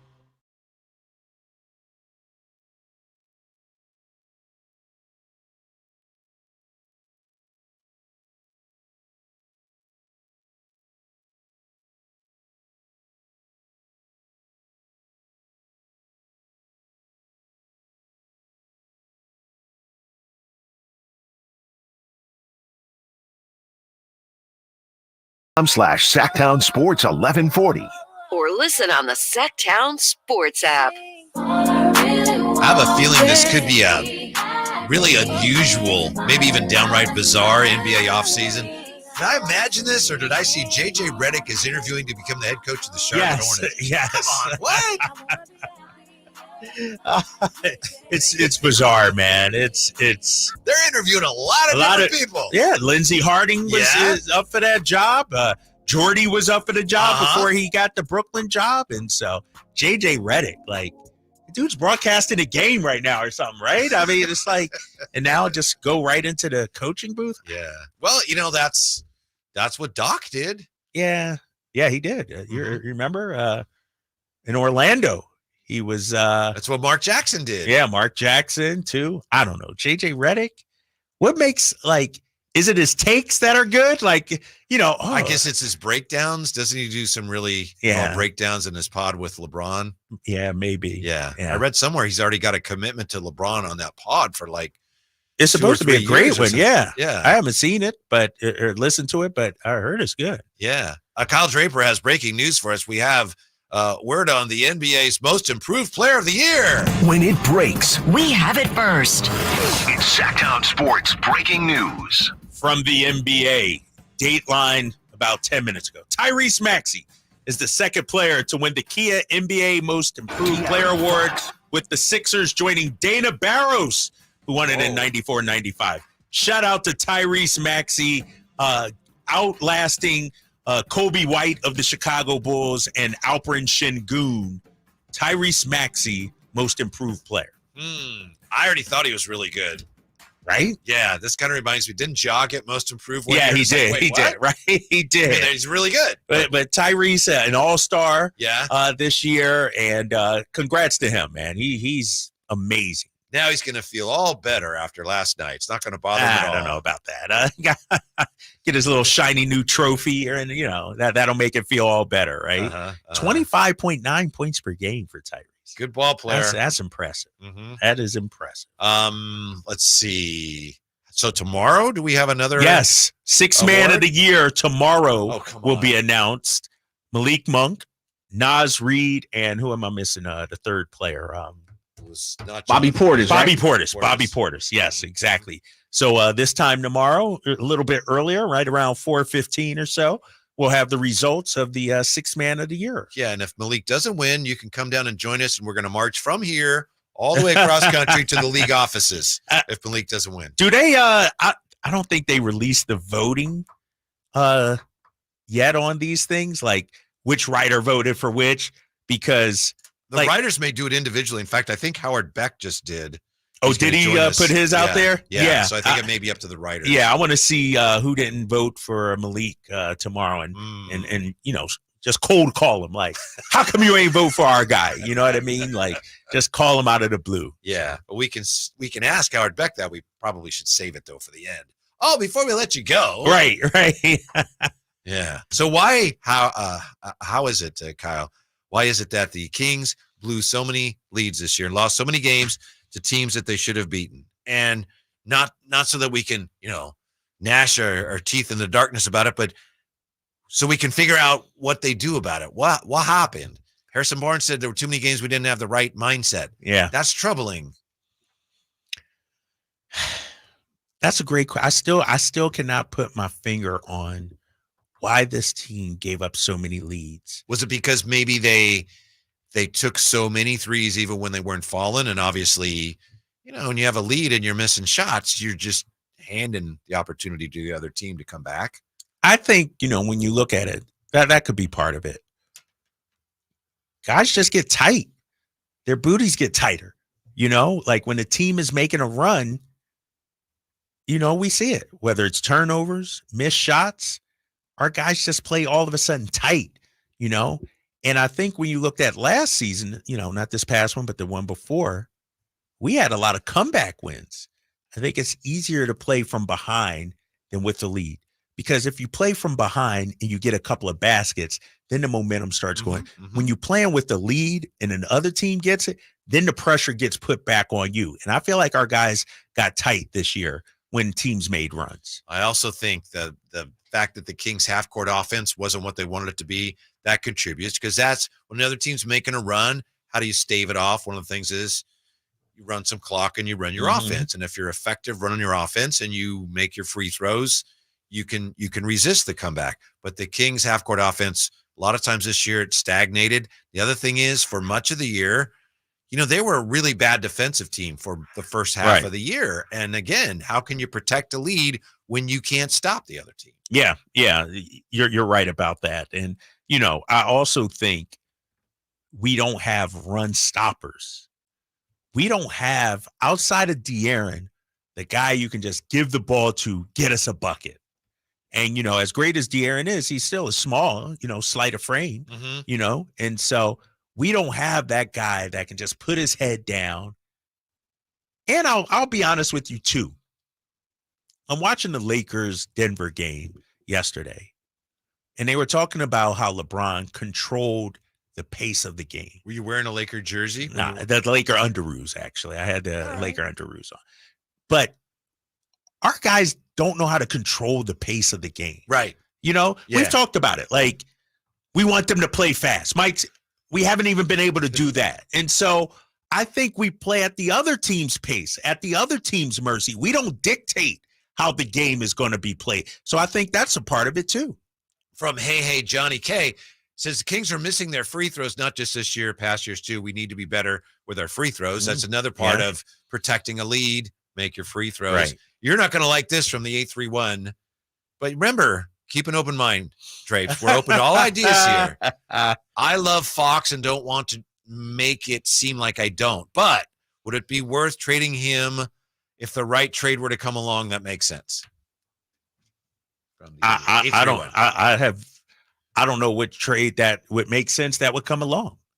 Are you trading De'Aaron for Anthony Edwards? Like, it has to be the guy. Like, it doesn't make sense. And so I'm not going to rip the 831, whoever sent that in, but what are we talking about? It's like, it would be if you're the Bucks and you say, we had a subpar year. Should we trade Giannis if the right trade? Like, it just doesn't make sense. What's the right? Are you sending me Jokic back in return? Like, there's only a handful of guys, maybe 10 in this. Are we getting Tatum back? No. So it doesn't make sense. What are we doing? I think a guy of that caliber, when he gets traded now, you go back just last year to Portland, it typically means if a team's going to trade a guy like De'Aaron Fox, it means that we give up. We're starting over. We're hitting a reset. We're not there. We're not there in Sacramento. And I know that's we're not looking what you're suggesting, to De'Aaron Fox. So nobody's going to give you a fair value for it at this point. Exactly. We're looking to add to De'Aaron Fox and Domantas Sabonis. I said it yesterday, and I thought about it again today. I would like to see the ball in De'Aaron's hands even more of a playmaker, even more of a facilitator. He averaged 5.6 assists per game this season, and the offense ran through Domas.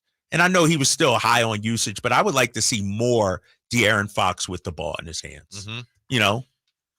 We'll continue to try to figure this out in the weeks ahead. When we come back, though, this is encouraging news. Howard Beck, senior NBA writer for The Ringer, he tells us why he says the Kings will most assuredly be back in the mix when he joins us next on Sactown Sports. I didn't ask to be thrown in the streets with nowhere to go. I didn't think I'd survive. But I did ask for help, and Covenant House was there for me. 1 in 10 young adults will experience a form of homelessness this year. For these kids who didn't ask to be put in this unthinkable situation, Covenant House is there. Covenant House helped me break the cycle of homelessness in my family. They gave me the love that I needed. Over 2,000 young people will sleep safely in a Covenant House bed tonight. When youth who are experiencing homelessness have a hot meal, a safe place to sleep, medical care, and love, they can overcome heartbreaking challenges and have a brighter future. They just really genuinely just wanted to help me succeed, and I'm succeeding. I'm a speaker, I'm an author. Covenant House really helped me and really helped mold me into the woman I am today.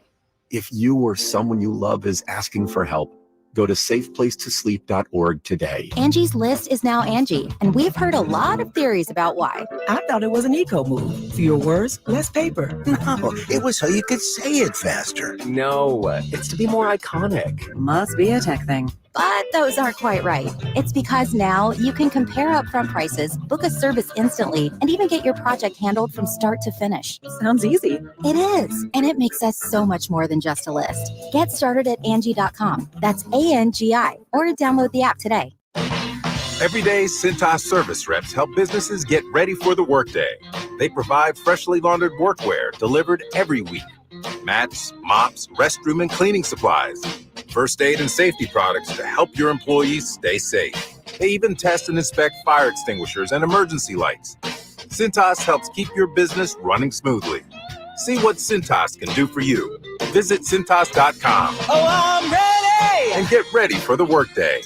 De'Aaron Fox plays here. Stolen by Fox. Breakaway coming up for De'Aaron. And a simple, casual spike with the left hand. The Kings lead by 3. Sactown Sports is your proud home of the Sacramento Kings. We love the game because anything can happen. There's no sure thing. How did that go in? Every play, Oh my goodness! every shot, Are you kidding me? every swing is a risk if you bet. I can't believe that just happened. There's no easy money. There's no luck. And no one wins all the time. If you bet, bet responsibly and always set a limit. Learn more at responsibleplay.org. Hey there, wanted to take a moment of your time so I could talk to you about insecurity. I could talk to you about confidence. I could talk to you about girth. Yeah, what? Girth? Yeah, okay. Let me tell you about the Upsize Clinic at UpsizeMatters.com.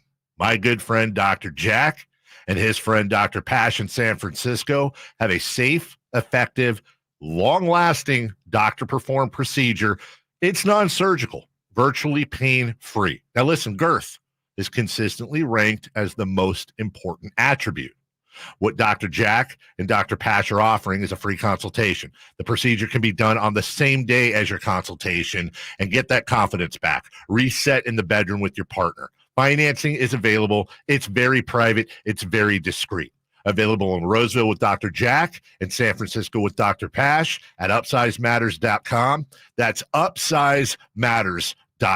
For a precision-crafted performance, the decision is easy. A new Acura from Acura of Stockton. Get the driving experience you've been waiting for in a new Acura. Get the best selection and customer service you deserve from Acura of Stockton. Shop in person or use our online express store at AcuraofStockton.com. Acura of Stockton will buy your trade, even if you don't buy from us. Don't settle for less than precision-crafted performance of a new Acura from Acura of Stockton and AcuraofStockton.com. Jerry and Kenny here from Bell Brothers. And if you've even thought of replacing your old, outdated, inefficient windows, now is the time to take action. Right now at Bell Brothers, when you buy one window, you'll get the second one for 30% off. That's right. Buy one, get the second one 30% off. That's real savings, up to $6,000. You have to buy at least 4 windows to qualify, and you can't mix windows and doors. But beyond that, every second window is 30% off. For example, when you buy 10 windows, you will get 5 windows at 30% off. We also have 0% interest financing available for qualified buyers. Call for details. To take advantage of our buy one, get one 30% off sale, call Bell Brothers now at 916-444-1234 or find us online at theNoSurpriseGuys.com. The No Surprise Guys, Bell Brothers. From the Power Business Technology Toshiba Studios. KHTK AM Sacramento. KYMX HD2 Sacramento. Sacramento's official home for the San Francisco 49ers. Touchdown! San Francisco! Sactown Sports.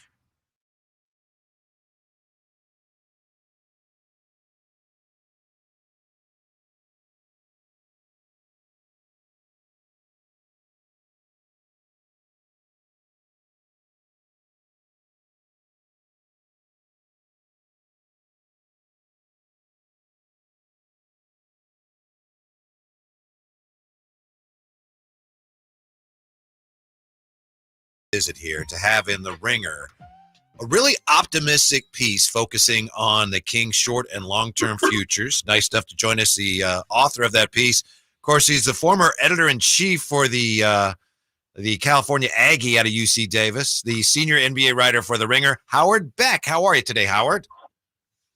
Gentlemen, I'm doing well. Thank you for that very kind introduction. I, of course, always appreciate the UC Davis shout outs, and the California Aggie shout out is like, that's like icing on the cake. That's just awesome. You're welcome. You write about plenty of room for growth for the Kings here. What would you say this roster, and I know you were just out here, Howard, what would you say this roster needs the most going forward? Oh man, it's, there's so many different ways to look at this. And look, I'm one who, and you can tell by the tenor of the story, I believe that in this league, there's a certain amount of patience that you need with especially young teams. That's not always easy to come by. And so my answer to what they need is tempered by that, because like the easy thing to say would be like, I don't know, go out and find yourself a top 10 player, because they've got, two really good players who are, top, in a given year, top 15 to 20, 25. They both made all NBA before. So, but there's a huge difference in this league between having a Fox and a Sabonis versus having a Jokic or a Steph or a LeBron in his prime, right? So I think the interesting thing for the Kings, and this applies to most of the league, right? Because like the MVP results will come out in the next few weeks, and Jokic probably wins it again, and Shea will be on there, and Luka, Giannis. If you don't have one of those guys, then you have to find another path. So having at least two guys who are all NBA caliber, as the Kings have, is a start. Can you get a third all NBA-ish caliber guy? Can you get two all NBAs plus a guy who's off and on all-star? Can you just have a really incredibly well-calibrated supporting cast? Because that's kind of what Denver has, right? Like I cited Denver multiple times in the story, and for good reason. They've done this kind of a different way. Yes, Jokic has become a generational superstar, not to be, asterisked away in any of this, but Jamal Murray, while all-star caliber, has not been an all-star or all-NBA.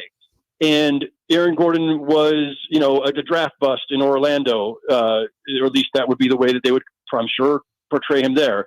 And Kentavious Caldwell-Pope bounced around, and Michael Porter Jr. was, obviously an injury concern. And also, like, they just have a really well-calibrated supporting cast. It's not star-studded. And so there are alternate ways to build.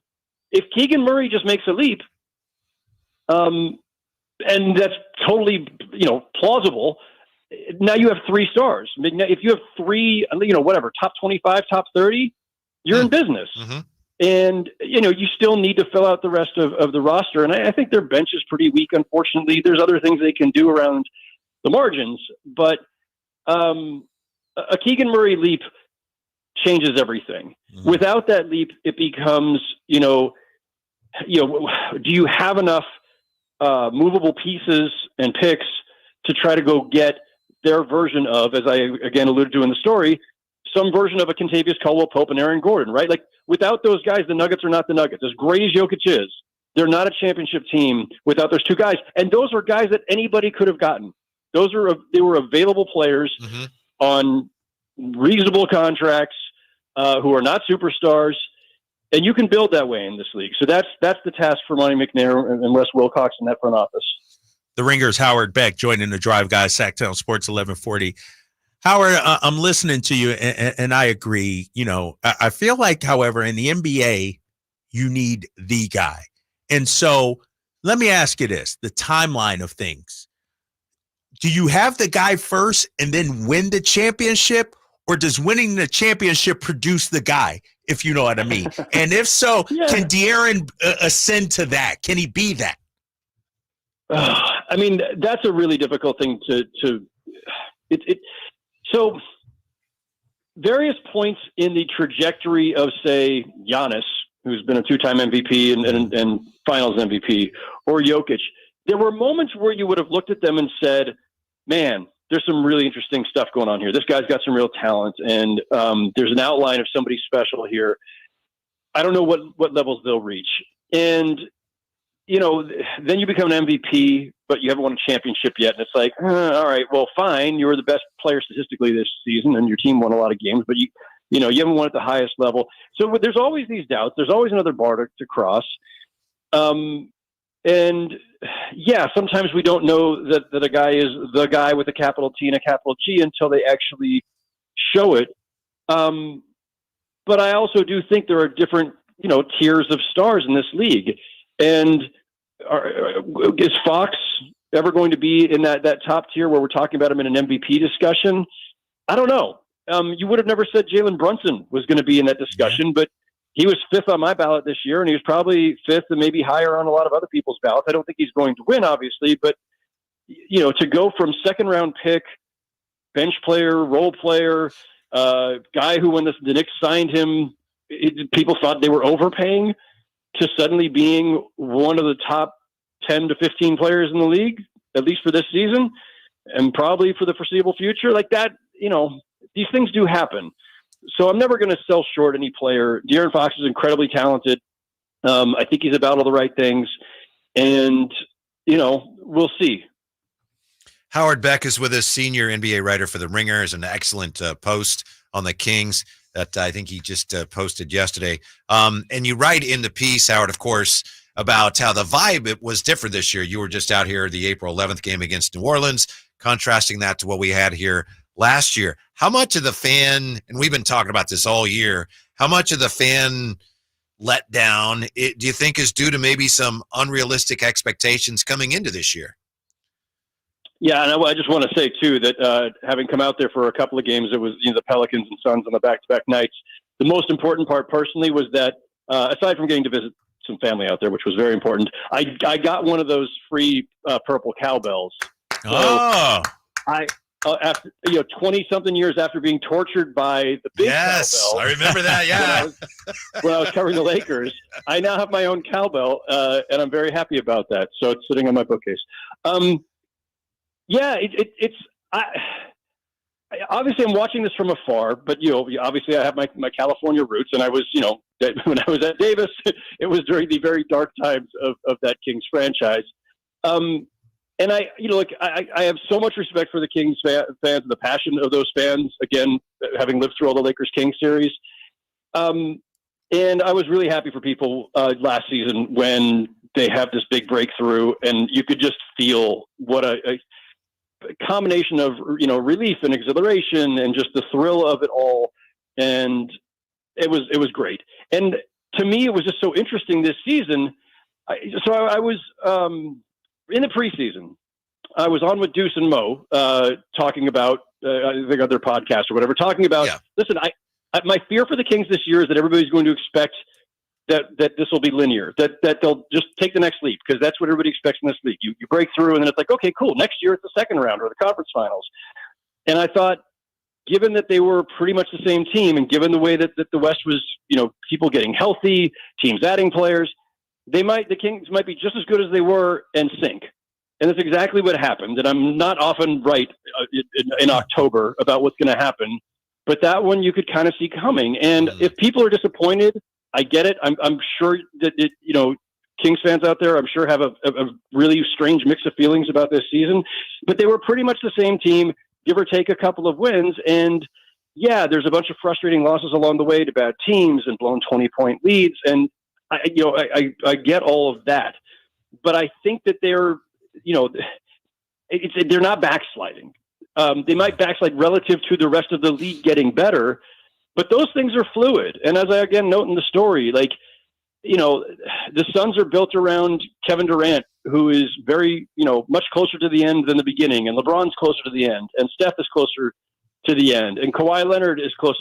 There's all these teams in that glut in the middle of the West that, are going to kind of age out. And so if the Kings can just keep evolving, growing, add a piece here or there, I think they're in good shape. But no, it's not always going to be this steady rise from season to season where you get to 48 wins and then 50 and then a championship. It's rarely that way. Howard Beck joining us here. Howard, let's continue that conversation, because you do talk about the patience. And I think from a Kings fan's perspective, it's hard to be patient when I'm watching Minnesota and young Anthony Edwards in the playoffs. I'm watching OKC, a young, talented team, number one in the West. I'm watching the Pelicans destroy us 6 times. So how difficult is it to be patient when in this arms race of a Western Conference? Very, very, because if you're feeling it as fans and media, and certainly ownership is going to be feeling it, and the front office is going to be feeling it. Like everybody would love to talk about the need to be patient, and they do at times, usually in hushed tones in this league. Like it's hard to, sometimes in more than hushed tones, right? Like you are trying to message to your fans too, like, hey guys, be patient with us, please don't yell. But it is hard because the pressure is always there to win, and the lifespans of teams are shorter than ever because contracts are shorter than ever, and stars hopscotch around the league, and so you can't. There's a difference between being patient and being lackadaisical or ambivalent or just sitting in cruise control. Like you're never in cruise control, but patience just simply means not breaking things up too soon, right? Like the Kings have a bad habit, as you guys know, of firing coaches and front offices every couple of years. Sometimes because they hired the wrong people to begin with, but sometimes they had the right people. Hello, Michael Malone. I don't know why Denver keeps coming back into this, but they do. But you need to hire the right people and then be patient and let them do their jobs. And then those guys need to be patient with the young players that they've acquired or drafted, and give a team time to grow and gel and see what their potential is. Now, as soon as you think, you know what, maybe we've just plateaued. Okay, patience time is over. Figure out who your core essential people are and swap out some of the others. But the Nuggets took a long time to get where they were again. And there were definitely calls years ago, not that long ago, for, you know what? Jokic needs a better co-star. Maybe they need to swap out Jamal Murray for somebody else. Yeah. And where would they be today if they had succumbed to that?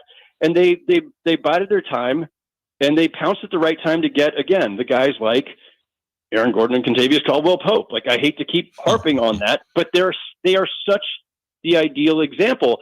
The Bucks too, right? Like the Bucks don't break through until they acquire Drew Holiday. And that's another one of those where it's an opportunistic move. Was Drew Holiday on the top of everyone's wish list at the time? Probably not. Maybe he should have been. But he, again, not a guy who's a top 5 player or a superstar in the common definition. But those guys come available every so often. And the patience thing is make sure you've held back enough of your picks or other assets to make a deal when one of those guys becomes available. Yeah, we're talking with Howard Beck from The Ringer. Howard, we've been talking. You write about how tough the West is. You just mentioned it there. It's been that way for years. Looks like, though, next year, the West, that'll be a walk in the park for the Kings, right? Nothing to worry about in the West next year, right? Oh, man. Well, and that's the tough thing, too. I will note, because I think Kyle mentioned it a minute ago, like, when you look at the top of the West, like, the Nuggets aren't going anywhere. And if you look at the key players who are anchoring the teams that finished at the top, they're better than the guys the Kings have. That's not a knock on the Kings, but like Shea and Anthony Edwards and Jokic, like these are difference makers at a different level. So, that part's tough because you're not expecting to leapfrog them anytime soon, but other things will come into play too, right? Like the Timberwolves have tax issues and, there's been speculation for over a year now around the league that they're going to have to move off of Karl Anthony Towns, that even the Naz Reid re-signing last summer was perhaps in part because they knew they needed to, have an alternative if they move Towns. They'll probably get a boatload of stuff back for Towns too, by the way, but tax concerns will come into play. Other things will come into play. There will, nothing is as obvious or predictable as it seems in the moment. Howard Beck joining us here, the Drive Guys, Sactown Sports, 1140.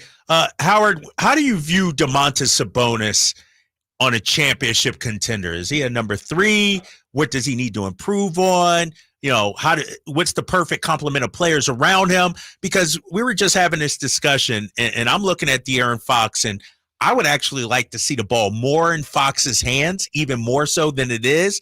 But it's hard to do when you're running the offense through Domas. So how do they maximize the offense in their drive to the playoffs, with Domantas Sabonis as a centerpiece? Yeah, it's tough because, it's not just that he's the centerpiece, he's the center. And in this league, you usually rely on your center to be, a rim protector and a defensive hub. That's not who Domantas Sabonis is. Now, he's a great rebounder and a great defensive rebounder, and those things matter too. And he can be good enough defensively, but he's not a classic rim protector. But then again, here we go back to Denver. Neither is Jokic, and the Nuggets found a way to go from bottom third defensively to respectable defensively to, I think this season maybe they actually got to top 10 in defensive efficiency.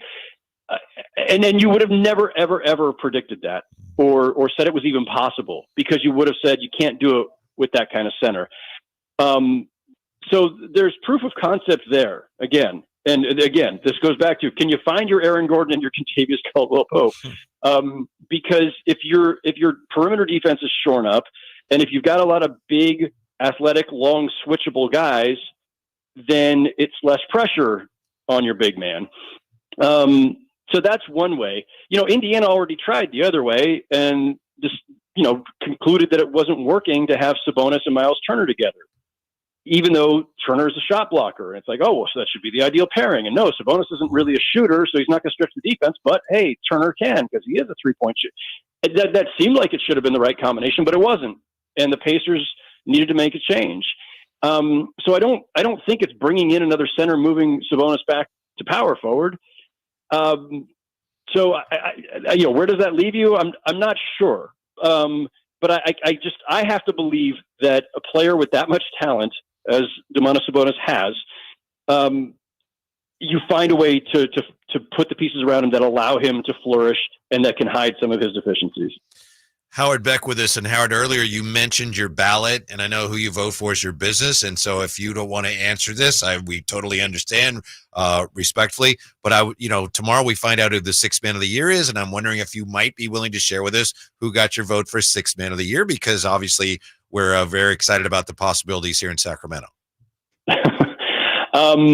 I had Monk second behind Naz Reid, which I know is just going to drive people nuts. Well, good night. Thanks. Been real. Go ahead. Yeah. No, look, Malik Monk had a really strong case, and the injury hurt him in part. Naz Reid just having an incredible season was just part of it too. Like they were like. It was almost a coin flip between the two, to be honest. And the thing is with these ballots, we all debate these things to death. We agonize over it. And I know for most of us, who vote, it is agonizing. Like you spend hours poring over this stuff, and, no one's paying us to be voters. We're just, doing it because it's a responsibility, and it's somewhat of an honor, and someone's got to do it. But it takes a lot of time and thought and agonizing. And there are times where it feels like I'm just splitting hairs. And this was one of those. Like I could have, if I had clicked Malik Monk instead, I would feel no better or worse about it today than had I clicked Naz Reid, which I did. Like it was that close. They're both deserving, but you have to pick at some point. And so you start splitting hairs, and you start looking at games played, and you start looking at, win totals too. Because that's the thing, like sixth man of the year, I know people look at it as like, this is a purely individual award. It's not. Like I would not have put, and I didn't, Bogdan Bogdanovic on, because he was an incredible sixth man for the Hawks this year. The Hawks blew. Like the Hawks were a crap team. I'm sorry. Like what is the point of being the best sixth man if you're on a team that can barely make the play-in? Right. So extrapolating from there, Naz Reid's sixth man role was more important more influential on a Minnesota team that obviously won a lot more games than the Kings. And so the win total came into effect too. And that's not on Malik Monk, but I just think that when you're honoring defensive player of the year, sixth man of the year, MVP, obviously, I think wins are baked in, because what is the point of being the best at fill in the blank if it didn't help your team win a lot of games? Howard, my final question for you, man, before I let you go. You brought up Malik Monk. We're talking about sixth man of the year. We talk about patience with this team. Do they need to re-sign Malik Monk? If they lose Malik Monk, how big of an impact is that on this team? I think he'd be a huge loss. I really do. I love watching that guy play, and I like everything about him. And I just his personality. There's just an energy there, and a confidence and a swagger and an aggression. All these things that you love to see in a player. I love what he's grown into. He was basically like left for dead in Charlotte, but everybody's left for dead in Charlotte. And the way he's revived his career and become a really important player and a really valuable one, which is why they might lose him, right? Because teams with cap room are going to come chasing, and the Kings are limited in what they can pay, and they might lose him. I do think they should, easy for me to say because it's not my, checkbook or luxury tax bill, but I think they should do everything possible to re-sign him. It's hard in a salary cap league to replace a guy when you lose him. Just because, he's making X amount doesn't mean you can go out and pay the same amount to somebody else because you're over the cap. So it's hard. And then the task becomes find the next diamond in the rough. Yeah. And, we'll see how that plays out in a couple months. Gotcha. And Howard, before we let you go, I wanted to say thank you. Thank you for joining us, of course. But years ago, during the heyday of the Kings-Lakers rivalry, and you were writing for, I believe, the Times, we did Daily News. Yeah, Daily News. Pardon me. On this station, we did a bit.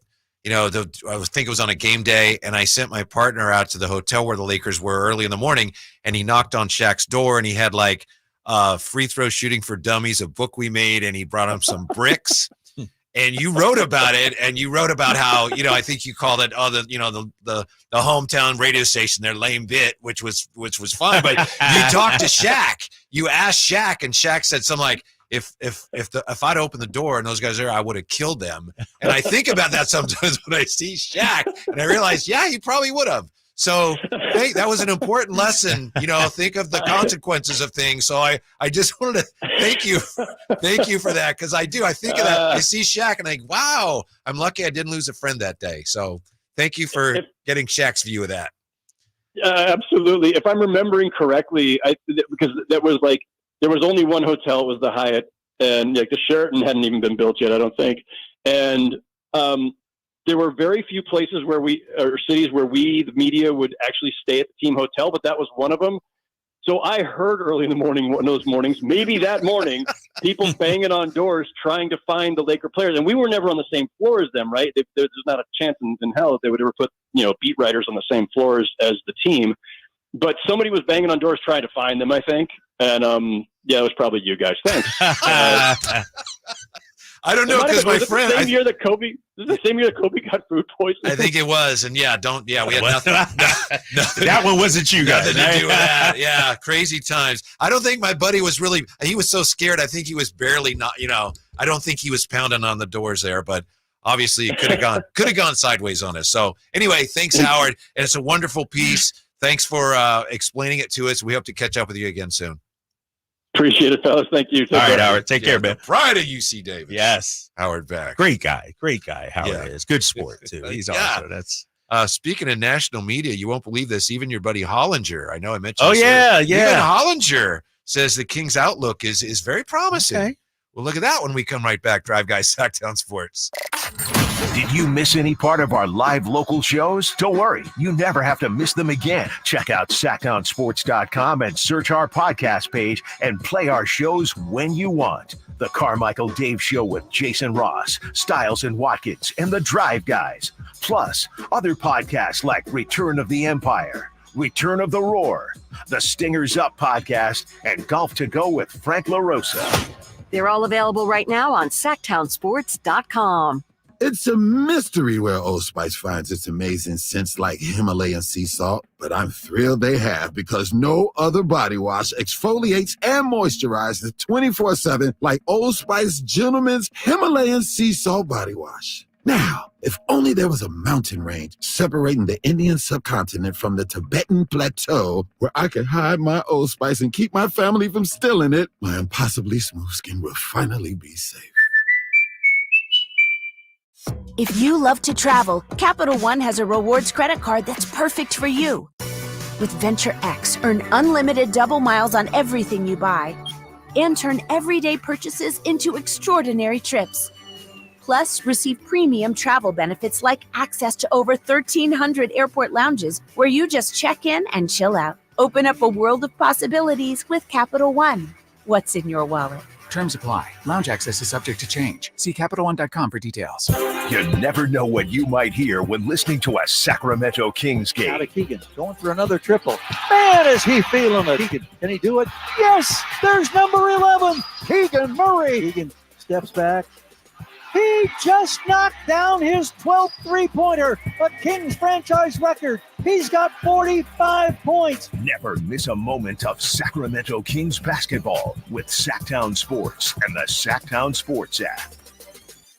It's Coach Doug Christie here to remind you, if you want a deal that's a slam dunk, go see the winning team at Folsom Lake Ford. Folsom Lake Ford is your truck headquarters with all your American-made favorites, like America's best-selling F-Series, F-150s, and Super Duties, or spacious new Explorers and Expeditions, plus a huge selection of Broncos and Bronco Sports, all in stock now at Folsom Lake Ford. In the Folsom Auto Mall, you can buy any new Ford with zero down on approved credit, save big with low interest finance rates, and Folsom Lake Ford always pays top dollar for your trade. Check out the huge selection of inventory online at folsomlakeford.com or stop by the dealership to see their most recent arrivals. Looking for something special? Give them a call and tell them Doug Christie sent you. They'll help you out. Hurry to Folsom Lake Ford in the Folsom Auto Mall, your trusted dealer, my trusted dealer for over 35 years and counting. Seems like all this artificial intelligence stuff stirs up the age-old debate of man versus machine. Hi, it's Dan from the Good Feet store, and let me ask you, would you let a robot cut your hair? Would you rely on an app to teach a kid to ride a two-wheeler? Let's face it, some things require the human touch. People come to us seeking a solution to foot, leg, and back pain after trying all kinds of things recommended by in-store machines or website blurbs. An impersonal, generic approach to solving a problem that's unique to you. No wonder they usually don't work. At the Good Feet store, you'll meet with an arch support specialist who will take the time to learn about your needs, your feet, your lifestyle, and then fit you from over 300 models and sizes of arch supports, designed for pain relief, better balance, and more comfort. See what we can do for you with a free fitting. Just stop in or schedule an appointment. With over 200 stores, there's likely one near you. Find yours at goodfeet.com. Everybody needs Good Feet. Power Business Technology is proud to be 100% independent, locally owned, and managed Toshiba copier dealer. Local ownership cuts out the red tape, allowing ourselves to never be too busy to personally answer the call when our clients need us. Recognized for excellence in service execution, training, and customer service, we're proud to be named a 2022 Toshiba ProMasters Elite Dealer. Contact us today for all of your business printing needs at 844-POWER-BZ. That's 844-769-3729, or visit us at PowerCopier.com. Your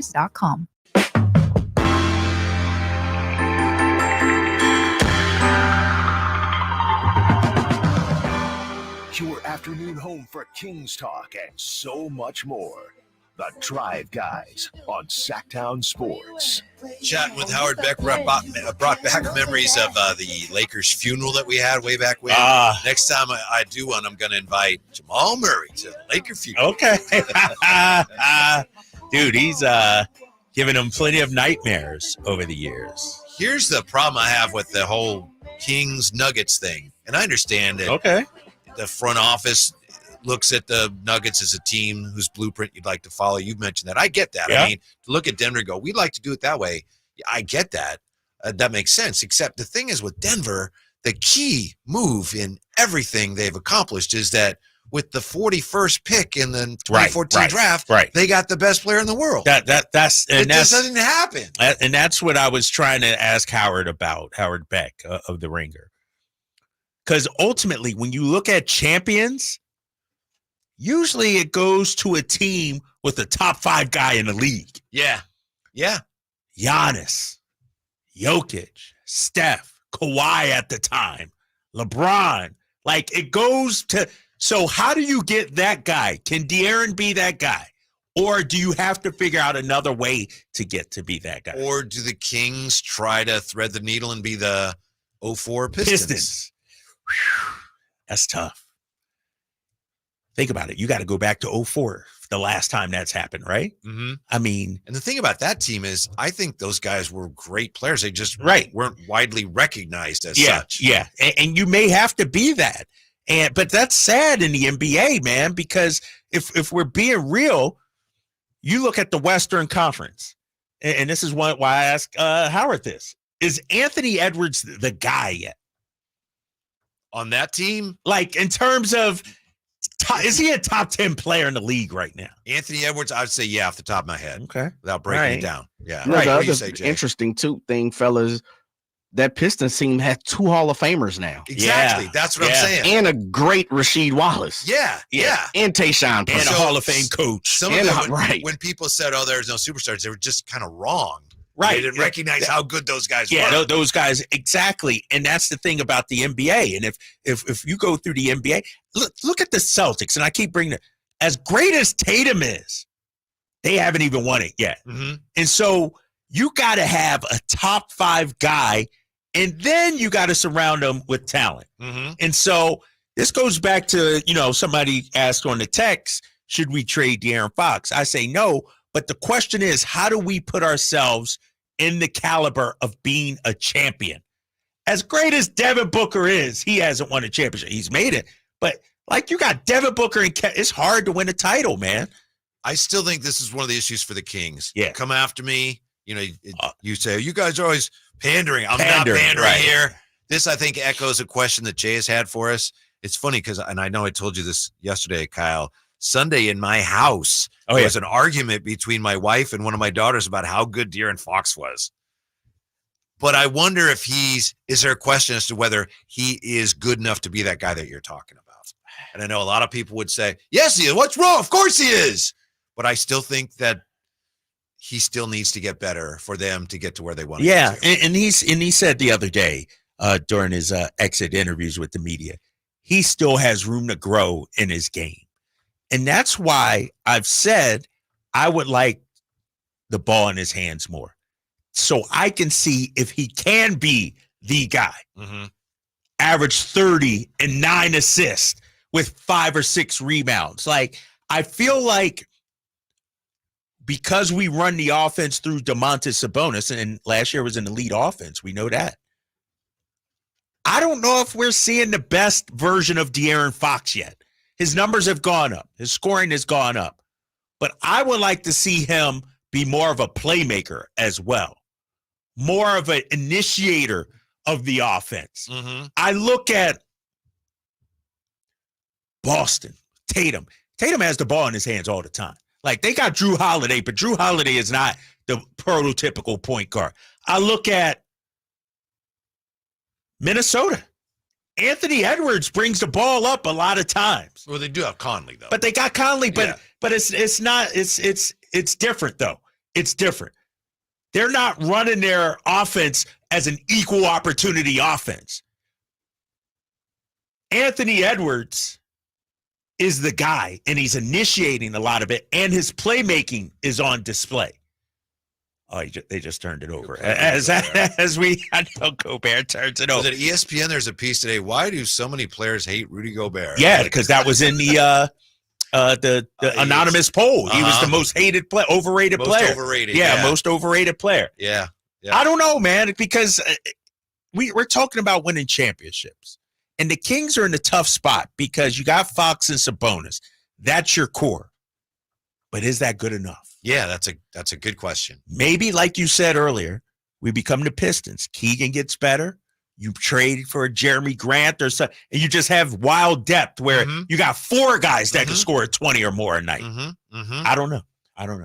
On the text line here, hey, Whitey, hey, Drapes, hey, everybody has been ducking it all year. Can you please address the fact that the Kings' problem is their offense? Every time they've lost this year, Coach Brown has said, we couldn't buy a bucket. I'm always wanting them to mix it up on their offense. Fox can't really pass, and some bonus. Some bonus.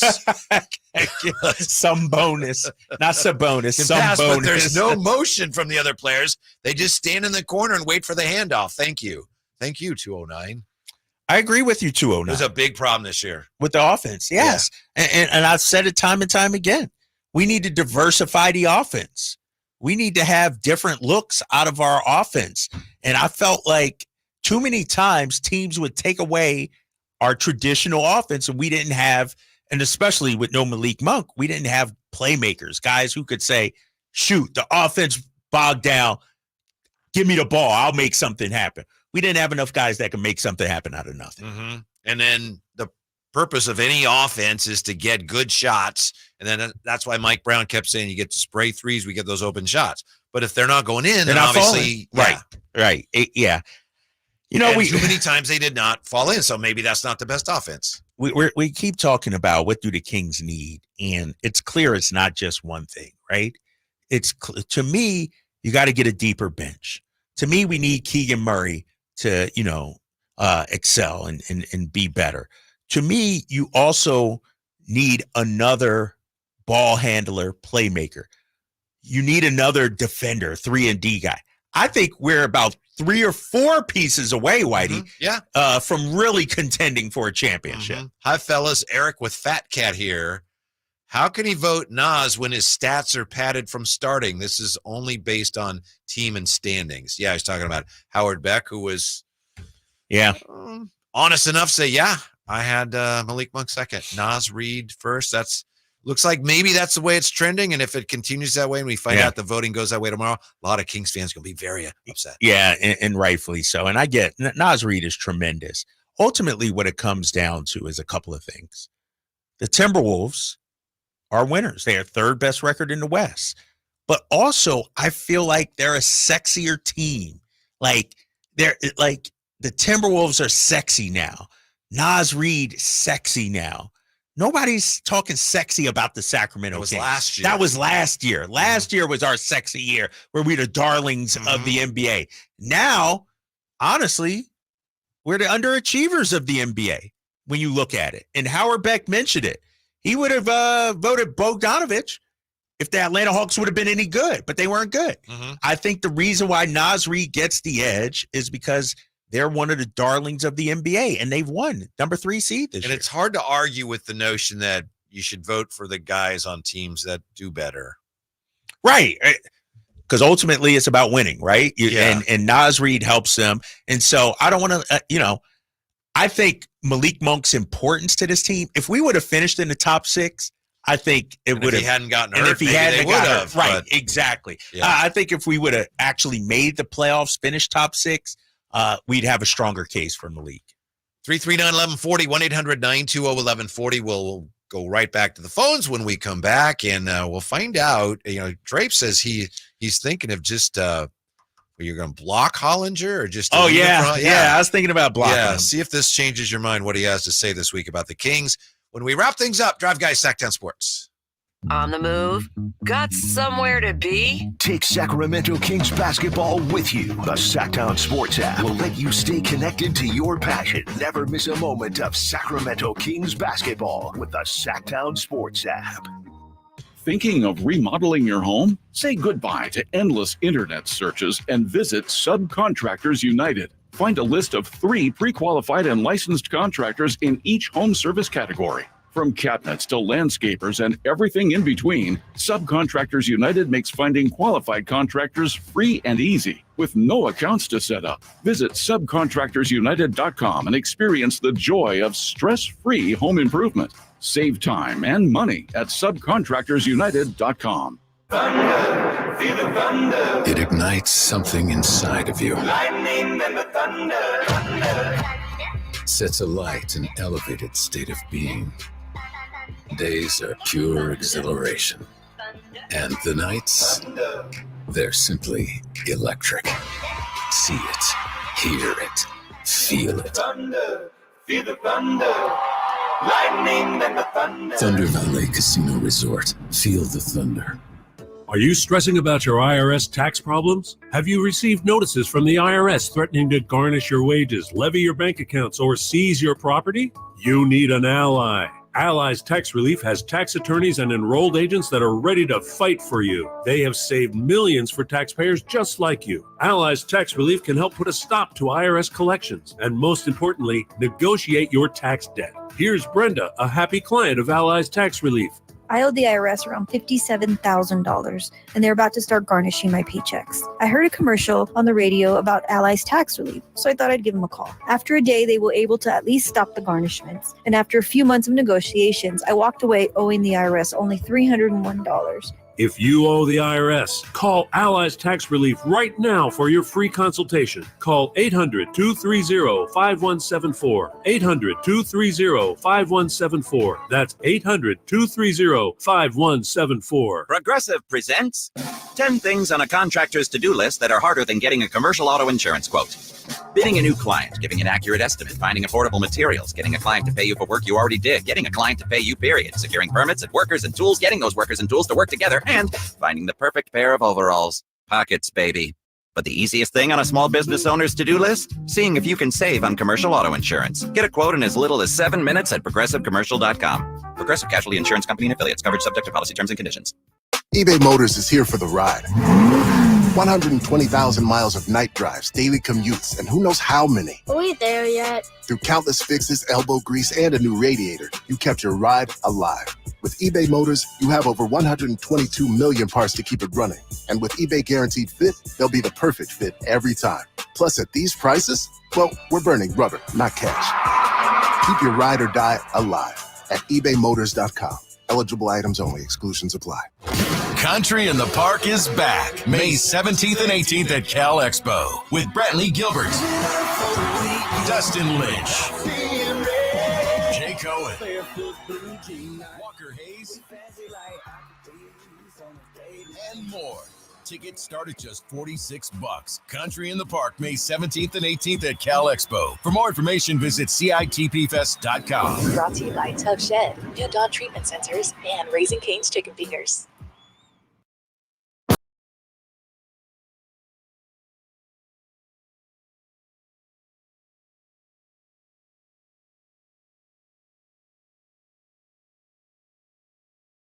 Sports. Jay's been getting compliments, and deservedly so, for the cuts he's playing today, huh? Yeah. Big Bee Gees guy? Not necessarily big Bee Gees guy, but they're all right, you know. Do you know the song Jive Talkin'? Yeah, I don't. It starts. It's really interesting. There's a documentary on the Bee Gees that they had a comeback album. Yeah. Okay. This is how this song starts, and they were telling the story that every day I think they were recording in Miami, and they had to go over these tracks. And this road was bumpy, and it would as they drove the car to the studio. Oh, really? One of the guys said, "Hey, that sounds like yeah." Okay. So that's what became the opening of that right. song way back when. Yeah. So who knows what Jay's going to have for us tomorrow? I love his theme days. Are you taking suggestions like from listeners on theme days, or is like, nah, you don't. I mean, I'm open. I'm open to suggestions. We're here to please our listeners. Yeah, because it's a very high level that he operates at. I asked someone, what they were feeling. It just depends on the mood. Yes, we appreciate that. Now, you have a problem, though, with Hollinger. Yeah, it's just, his tweets are getting at me now. Yeah, he's just kind of annoying to me right now. And so I literally this morning, or it might have been yesterday, I thought, you know what? I might have to mute or block this guy. Like, I just don't want to see his tweets coming across anymore. You following him? I think I am. Oh, see, that's the first part. Yeah, right I might there. have to unfollow. No, but I followed him way back in the day, and I just never. And he doesn't return your calls or requests, Jay? Yeah, he won't hit me back on the text line anymore. I'll try again today or tomorrow. That's all right. Yeah. He wrote this in The Athletic: why the Warriors, Bulls, Hawks, and Kings face tough choices after playing tournament exits. And he says of the Kings, of the four teams, the Kings are probably the least disappointed. He also says, take a moment to appreciate the quiet miracle of Sacramento now being a real, respectable basketball team. Like, that's how it is in Sac. It's lit. He says it would have seemed almost unimaginable 2 years ago that a 46-win season from the Kings would be regarded as moderately disappointing. Okay. Yeah. That's true. Yeah. Yeah. So that's kind of nice. Yeah, he says the Kings can trade 3 first-round picks on draft night if they want to take a big swing, which I'm not sure is that wild of a strategy at this point if an elite forward becomes available. He says more likely, probably sensibly, they should take a hard look at upgrading the power forward spot using the 13th pick and a couple of contracts. So basically it sounds like he's thinking, look, theoretically, they're set up for a solid half-decade run. He said that? On the Kings. Then he says, but in this conference, they may need to take some risks just to tread water, let alone move up. But okay, all right. Some optimism right there. The nicest things he's ever said about the Kings, perhaps. So you're saying I shouldn't mute him then or block him? I wanted you to consider that before you made that final decision. Nah, I'm not. I'm still not on board with that. Hollinger, I'm serious. I might mute him or just unfollow him. How about that? Maybe I'll just unfollow him. Mm-hmm. I think he comes back on the show. Or you back in, or you depends on what he says. No, I come on the show. I need him Kyle to. Draper is going to unfollow. Yeah, I need him to atone for his Kings hate over the years. And here's something else that's bothering me right now, fellas. And I just realized this. Who does Howard Beck write for? Ringer. What was Kevin O'Connor's excuse for not coming on? Oh, the Ringer. The Ringer doesn't like us going on and doing radio. But yet Howard Beck did it. Michael Pena did it. Michael Pena did it. Yeah. I think he's ducking the smoke, just like Hollinger is. Hollinger and Kevin O'Connor both ducking the smoke right now. I'm tired, man. These guys. I'm frustrated. Maybe they ducking the Kyle Draper smoke. No, because that's part of it thought too. that with Isaiah Thomas, and what happened? I went down, hollered at IT, got him on the show, and so. But see, you and IT have history, so he knows you. He knows where you're coming from. He knows your heart, as they say. Hollinger and Kevin O'Connor, they might know. They might be your guy, but they know I'm coming at Kevin O'Connor might be your guy, but from afar. Kevin O'Connor, he's my guy, but he knows I'm gonna come at his butt. Can I say? No, I don't want to say that word. I'm gonna come at his butt. He knows. Ass? Yeah. Oh, you said it. Yeah, you can say that. Oh my God, dude, you said it. Yeah, you can say that. I think. Yeah, he know I'm coming for that ass. Yeah. See, you gotta say it like well, I didn't say that. I wouldn't say that. That was Drapes.